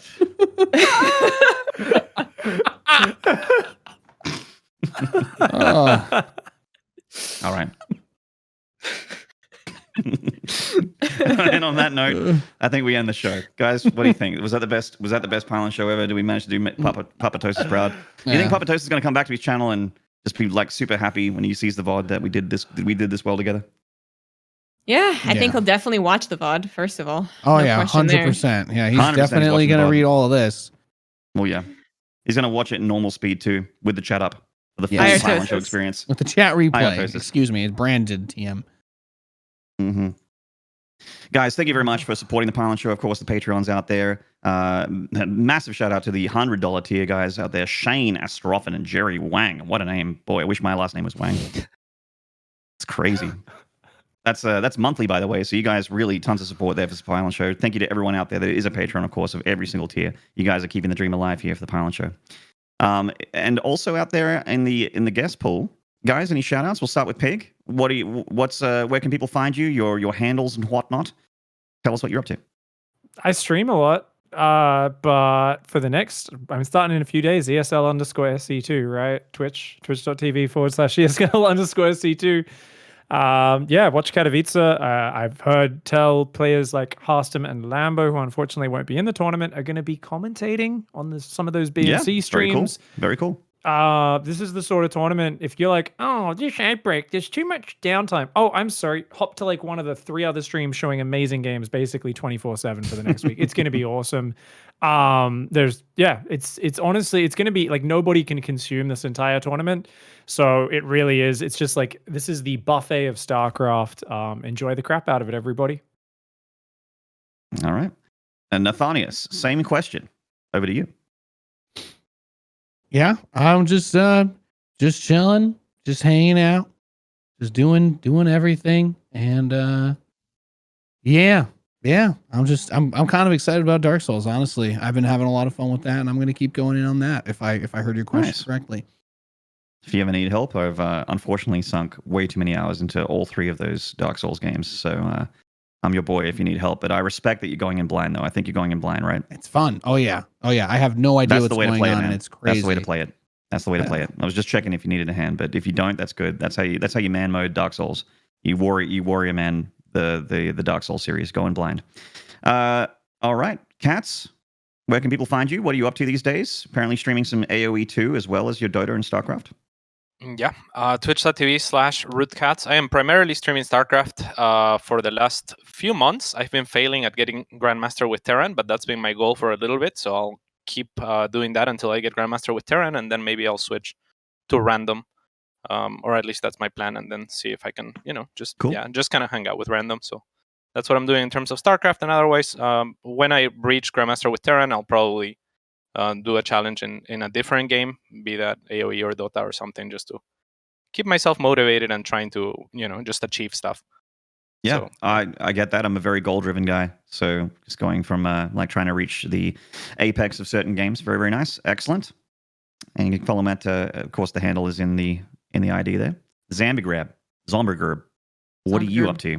What are you streaming?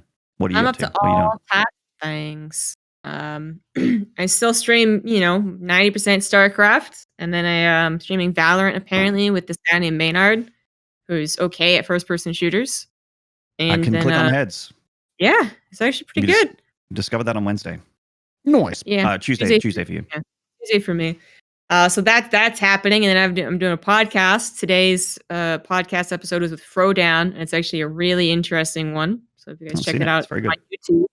And I'm living the YouTuber life. I have taken pictures of myself doing silly faces and extreme reactions, and now How paste many them arrows? How many exclamation marks? None. Okay. None. No exclamation YouTube. marks. That's not a No, YouTuber. there's exclamation points in the title, but there's no arrows. I am not following Loco. Okay. I will not follow Have you this done trend. any tier lists yet? Yeah. Oh, it's on the list, Pigley. It's on the list. All All right. I'm gonna react to this Pylon show for my own YouTube. All right. Damn, React double videos just dipping. come in. Top all 10 over the moments of the place. Pylon Show on Zombie Grub's YouTube channel. Smash that bell. Hit subscribe. All right. But seriously, Looking the forward to YouTube has a cool stuff, builder tutorials, podcasts. Gonna do like Caster School in the future is my next big project for that. And I think that covers it. I think we're good. All right. Excellent. I think that's everybody. I guess excluding myself, I may not. I cast StarCraft 2 quite a bit. I haven't been playing a lot lately. I've been having a bit of a tough time with my StarCraft 2 player experience, but I have been like I am very similar to Cats, and then I'm a very goal-driven guy. And at the moment, I have a goal happening of trying to defeat the Doom games speedrun style. So 2016 and Eternal. I've succeeded in Eternal and the DLC, doing Ultra Nightmare. You can't die. Basically, you have to finish the whole game with one life on the hardest difficulty as fast as possible. So I'm doing the same thing with Doom 2016. That's been a journey. I've been streaming that most days. Of course, been doing some of that Valorant esport from Riot Games that ZG and I have been dabbling into. I like Valorant a fair bit. Just my first day of playing it was literally yesterday. It was really fun. So maybe a little bit of that as well. And occasionally I'll sneak on a weekend stream for some Tarkov, which is a game that's also got its hooks into me. You're Oh, on that too? You're on the Tarkov train game. too? Yeah, you know, it's a good time, man. It's one of those games where I was like, I don't know if I like it, but then as soon as I killed a couple people, I'm like, you know what? I get it. I like this game. It's when you kill other players. I've watched your stream when you stream Doom. You're fucking good, man. Like, is there like competitions like for speedrunning Doom or something? I mean, all games with speedrun scenes, it's basically a competition. Yeah, there's leaderboards, different websites and archives and stuff. They're very, very they're very specific about rules as well. Like when you submit a speedrun, you have to tick so many boxes for it to be valid. And there's certain glitches that if you accidentally do a glitch in the game, even though it's a 3.5 hour run, if you do a glitch one time, invalidates the entire run. So yeah, you have to be very careful, and you have to like meet all their rule sets and stuff. So it's very, very tricky. But I think I'm like 8th or something What? for Doom insane. Eternal. I mean, it's out of like Bro, 12 people. you're fucking daced, man. That's awesome. No, it's like out of 12 people. There's not that many people that are speedrunning Doom Eternal. But I mean, it's just a game that I really love. So if you guys want to check it out, it's at Twitch TV Maynard. And yeah, that's it for the show, guys. Thank you very much for checking out the show. Of course, don't forget that this show has its own YouTube channel now. It's youtube.com, The Pylon Show. And only 1.61k subscribers? The hell's the matter with you, StarCraft community? Push the button. Subscribe. Everyone that has a YouTube should subscribe to it, especially for this show. It is the talk show for StarCraft 1 and 2. And you need to make sure that you're watching all these VODs. Look, we're seeing VODs down there that have got more views than this channel's got subscribers. That ain't right. That ain't right. Fix it up. Sub it up, and don't miss any more Pylon Show uploads. Get in there and push the button. It's free. It's easy. All right. Excellent. And thank you to the Pylon Show team, of course. Cobra working real hard. Alessandra working real hard. Alleluia. Gypsy in the Night with the editors. Of course, the artwork from Body V. Nice username. Neo Steel Enthusiast and Diaxis for keeping that webpage looking sexy. And the host with the most, Artosis, for doing a great job today. Thank you, Great job, Artosis, Dan. for the great Good job. job. Good shit. Great job, as always. Good stuff. Excellent. All right. And that is it, guys. Thank you very much for tuning in. This has been the Pylon Show number 121. Hope you enjoyed it. Next week is probably going to be Dan. It's probably going to have your old host back, so it'll be back to normalcy. Much love. Take care. We'll see you next time. Hello and welcome everybody to This Week in StarCraft. Today is February 17th, 2021, and we have got a bunch going on this week and of course next week as well. What a good day it is to be a StarCraft fan. Let's hop straight in and talk a little bit about what's going on this week in StarCraft. Of course, we start out with our 4 featured events every week. The ESL Weekly Cups, the ESL IEM Katowice, the ASL Broodwar, and of course, BlizzConline. How is that a featured event? All right, we'll talk about it. We'll talk about it. I'm not happy, but we'll talk about it. ESL Cups continuing, of course, throughout every single Monday. We start in Korea, where Stats takes a win over Zest. Very well done there by Stats. Going through, dropping a couple games to Dream in the semifinals, which is a little surprising, but a good tournament by Stats. Good warm-up here for, I mean, everything this week is just a warm-up for Katowice, and that's kind of the focus of, I know, the entire show this week, and everything that you've heard so far. So good work by Stats. This, of course, cast by Cranky Ducklings team, Mint Crystal, 3D in Korean, 3D Clan in Russian, and in Inu in Korean. The ESL EU Cup, Rainer emerged from his spaghetti-based cocoon to smack down Neeb in the grand finals. But what a run by Neeb, sort of. DNS and Big Gabe losing to Neeb in the semifinals 3-1. Good to see Neeb tearing his way through that bracket. Again, a good sign for Katowice here. Rainer taking him all the way to game 5. This cast by Roddy, O Gaming, Take TV, Zombie Grub, Indie, Wardy, Steadfast, Chicken Man, TFF, Mr. Pink, Cabby Rage, and Monster. And of course, the North American Cup with, let's see, how far did the North Americans get this time? Hey, Neens made it into the semifinals. Okay. Trigger, Neens. We got 2 North Americans in the round of 8. I'll take it. Bly beating Prince 3-1 in the grand finals. Good run by Bly there, as always. Spatz, Vanya, and Prince all falling.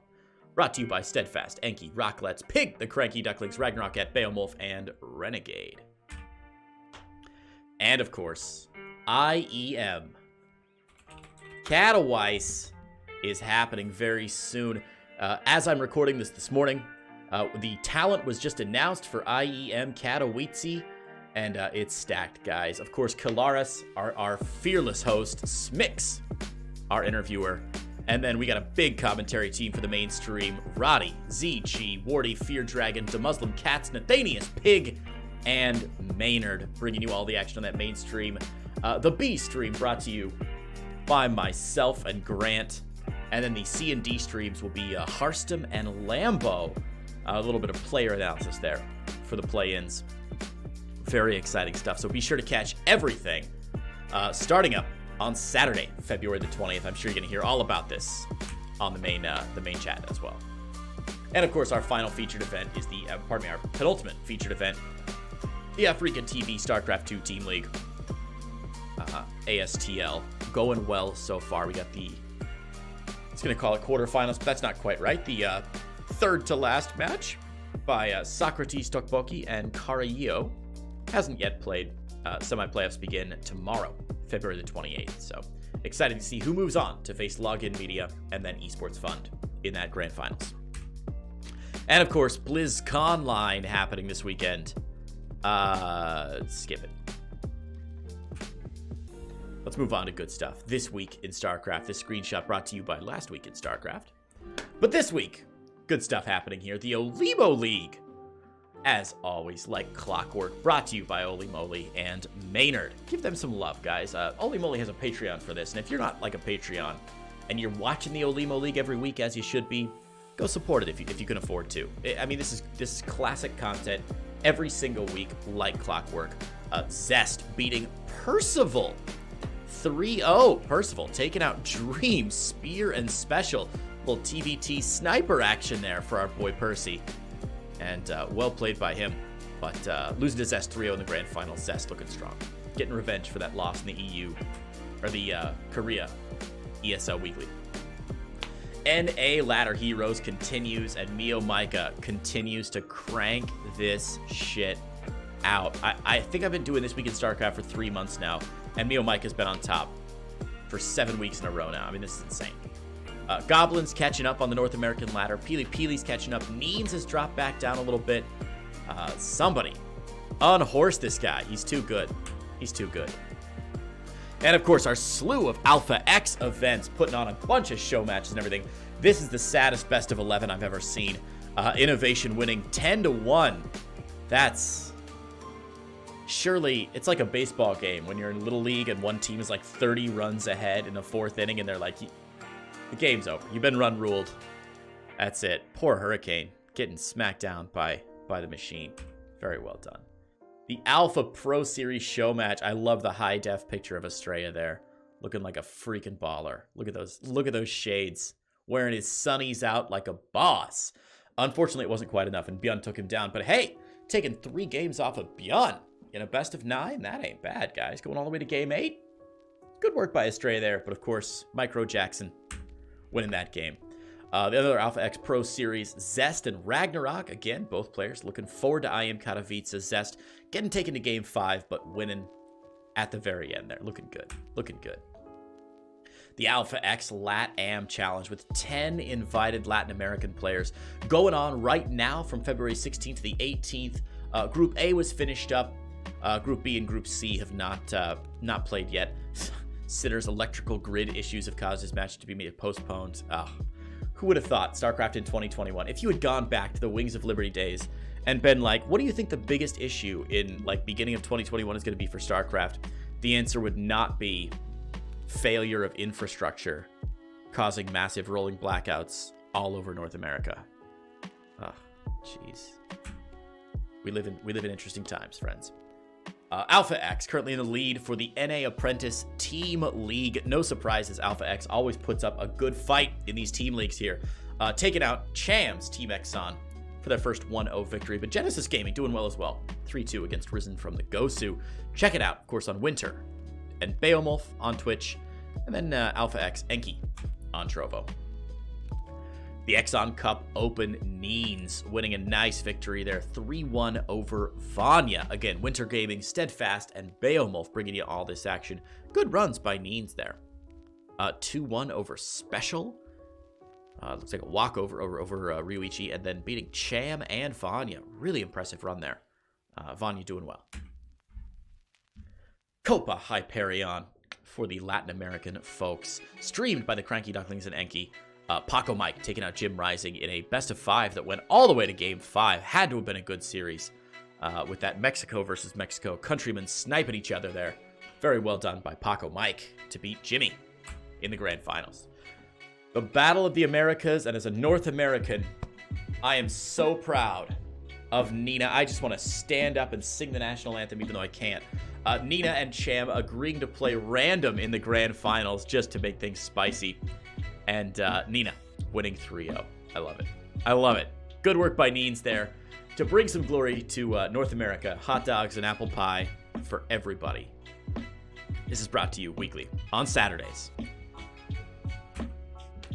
Amantes de StarCraft 2. This is number 9 of Amantes de StarCraft 2 for all Brazilian players. So, wow, where is... Oh, the Cannon Rushers not making their way through this time. Nice. Dakon winning over Mono Monolo 3-1. Very well played. And this was an event organized by Legolas, who does a really nice job. I mean, a $75 prize pool is hard to maintain every week, and he does a great job with it. So check it out on Cosmos SC2 on Twitch in Portuguese. Of course, the NA Contender Season 1 making their way toward that grand finals. We got our quarterfinalists, though. Psystorm, Sleuth, Oil Town, and Josh says bye. So some up-and-comers here, younger, not younger, but less experienced players who are not GMs, doing a nice job in this series. Very well done here. Good luck to all 4 of those players as they make their way through. Of course, the underdogs, the French tournament we talked about last week. We do have, it looks like, our results from the losers round 1 with Lilbao, Garitos, Shadown, and Ram taking the wins there. No surprises, I don't think. And that's going to move it down to, let's see, 4 and 8 is 12 players left in this event. Probably no big upsets that I've seen so far in this event. Stefano taking DNS to a game 5, maybe a little surprising. But other than that, most of these players, I think the expected winners so far. But got to be a good tournament. And cast by Funka et Coca in French. I'm said their names terribly. Over on O Gaming, SC2. The Friends Star League, formerly the Family Star League, and now has been expanded beautifully. Code A, look at that, a random player up at the top, Spaghetti-O, with a 2-1 win, looking good. Actually, the Archaic should technically be in first place. on that Liquipedia page because he's 2-0, I think. Depends on the rules. But anyway, congrats to Spaghetti and the Archaic. This is going to be fun to watch over on trovo.live/Psystorm and CarlJG. The Destiny Star League finishing up their group stages with Percival, Christianer, Mixu, and Nicaract. Percival making waves here, beating Christianer in the winners match there. Very cool.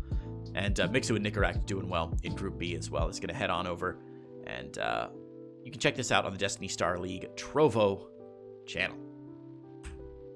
The Alpha X Junior Championships, of course, starting out. These are for all these players 17 years old and under who have not won any points in the EPT circuit. Sorry, Max Pax.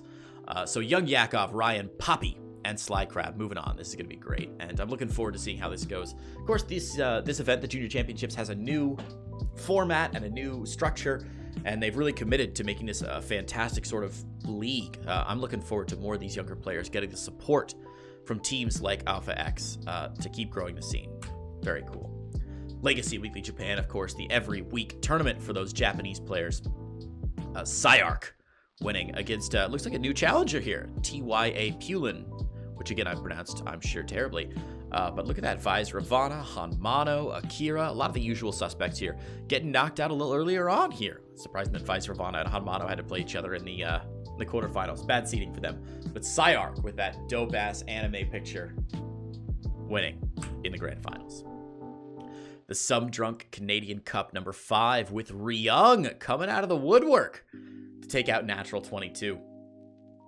Natural beating out Nice and Last Hero and Stephen Curry as well. Stephen Curry, the Korean commentator. Very well done. Over on twitch.tv/SomeDrunkCanadian every week for $50. Very cool. The Orca Cup, another SDC event with Cham and Nina making their way into the semifinals. That's going to be a stacked semifinal. My God. Special Nina, Cham, and Nice. Now, according to the calendar, that's already finished. Maybe yesterday or early this morning. I don't know what the results are yet, but I'm sure it was probably pretty damn good. The Magikarp Masters Cup for those players who were bronze to 4,900 MMR. Looks like we've got this from last week as well. The new one coming up on February the 19th, so just tomorrow. Feel free to sign up on that challenge page, Magikarp Masters Cup 20. Join him on Twitch, Captain Canuck, covering all the action. The Fast Risers Invitational happened this week. This was an awesome tournament. A StarCraft fan named Waterdrop and a StarCraft caster named Fear Dragon joined forces with a tournament organizer called Oli Moly, some of the best in the business, to run this event. I was very fortunate they asked me to cast it on my channel. It was tons of fun, man. These are all players who in the last 12 months have increased their MMR by a significant amount. So players who were, this is the reason you didn't see like Raynor and Clem and stuff in this tournament, because they weren't invited. It's a 16-player invitational with just sort of up-and-coming players. At the end of the day, no surprises. Max Pax winning pretty handily, not dropping a single series all tournament, not a single map all series, or a single map all tournament rather, but still very well played there by all the rest of our players. Solier, Prince, and Goblin all making it to that Final Four. Really good stuff. Solier beating Christianer, Skillis, and Prince to get there. A great run from that Spanish Terran player, or Spanish Zerg player rather. Thanks to Waterdrop and Fear Dragon and Oli Moly for making that happen. Another Some Drunk Canadian event, the winner, I'll buy your PG-13 dinner. Bly taking out Hopped in the grand finals there. Very well done by Bly, 4-0. And again, Bly not dropping a single map the entire series either. Well played, buddy. Well played. $30 of takeout or delivery. Bly, a happy, not so hungry boy anymore. Speaking of not hungry people, Max Pax wins is it second or third consecutive pizza in the Pizza Pie bi-weekly. He's up to 5 now, tied with Raze and closing in on Geralt. Starkiller, you better watch out, buddy, because Maxi is coming for you, beating Neens in the grand finals. Look at that, 3-2 though. Neens putting up a hell of a scrap, taking Max Pax to game 5. Neens looking really good this week, as is Max Pax. The Destroyer of Worlds number 2 was postponed just a little bit. This is a really cool format. It's a King of the Hill, but all the maps are like weird, old, funky maps. Very cool. Very cool stuff. $50 each week. If you win a map, you win some scratch. Check it out on Thursday. Should be going out tomorrow at 1 o'clock a.m. Eastern Time. Ooh, I won't check it out, but you should.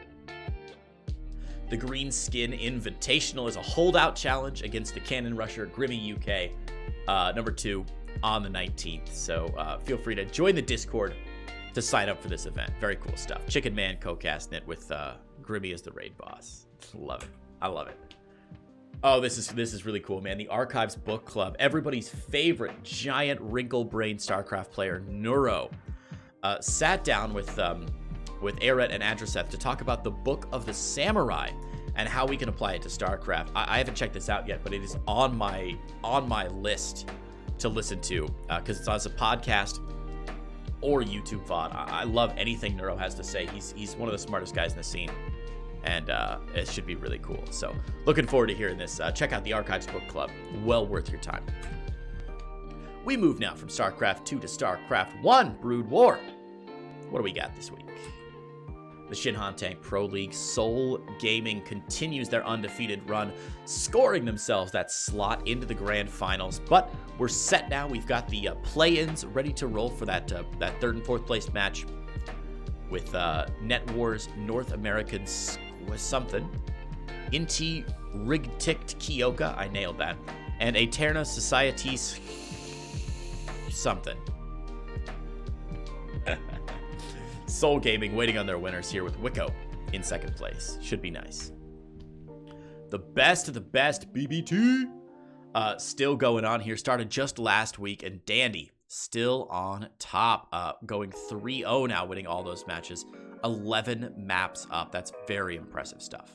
Very impressive stuff.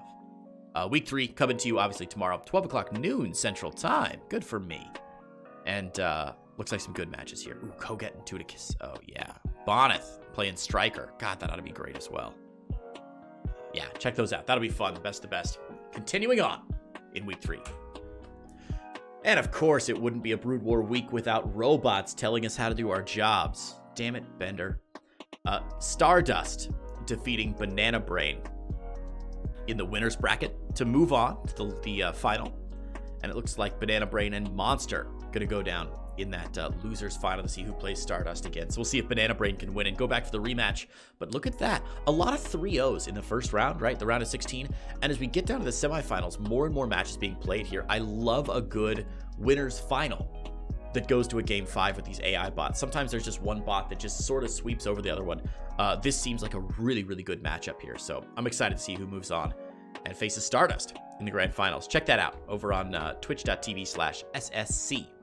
AIT. The bots are getting better, guys. They're getting real scary. And we're going to close this week with BlizzCon line. I poo-pooed it earlier, but, you know, I'm racking my brain to think of something good to say about BlizzCon for StarCraft fans. We get some new portraits. Hooray. And you get a Jim Raynor skin for Overwatch for $60. Cool. Let's move on. That's all I got, guys. Thanks for tuning into the Pylon Show and This Week in StarCraft. As always, I will see you next week in StarCraft.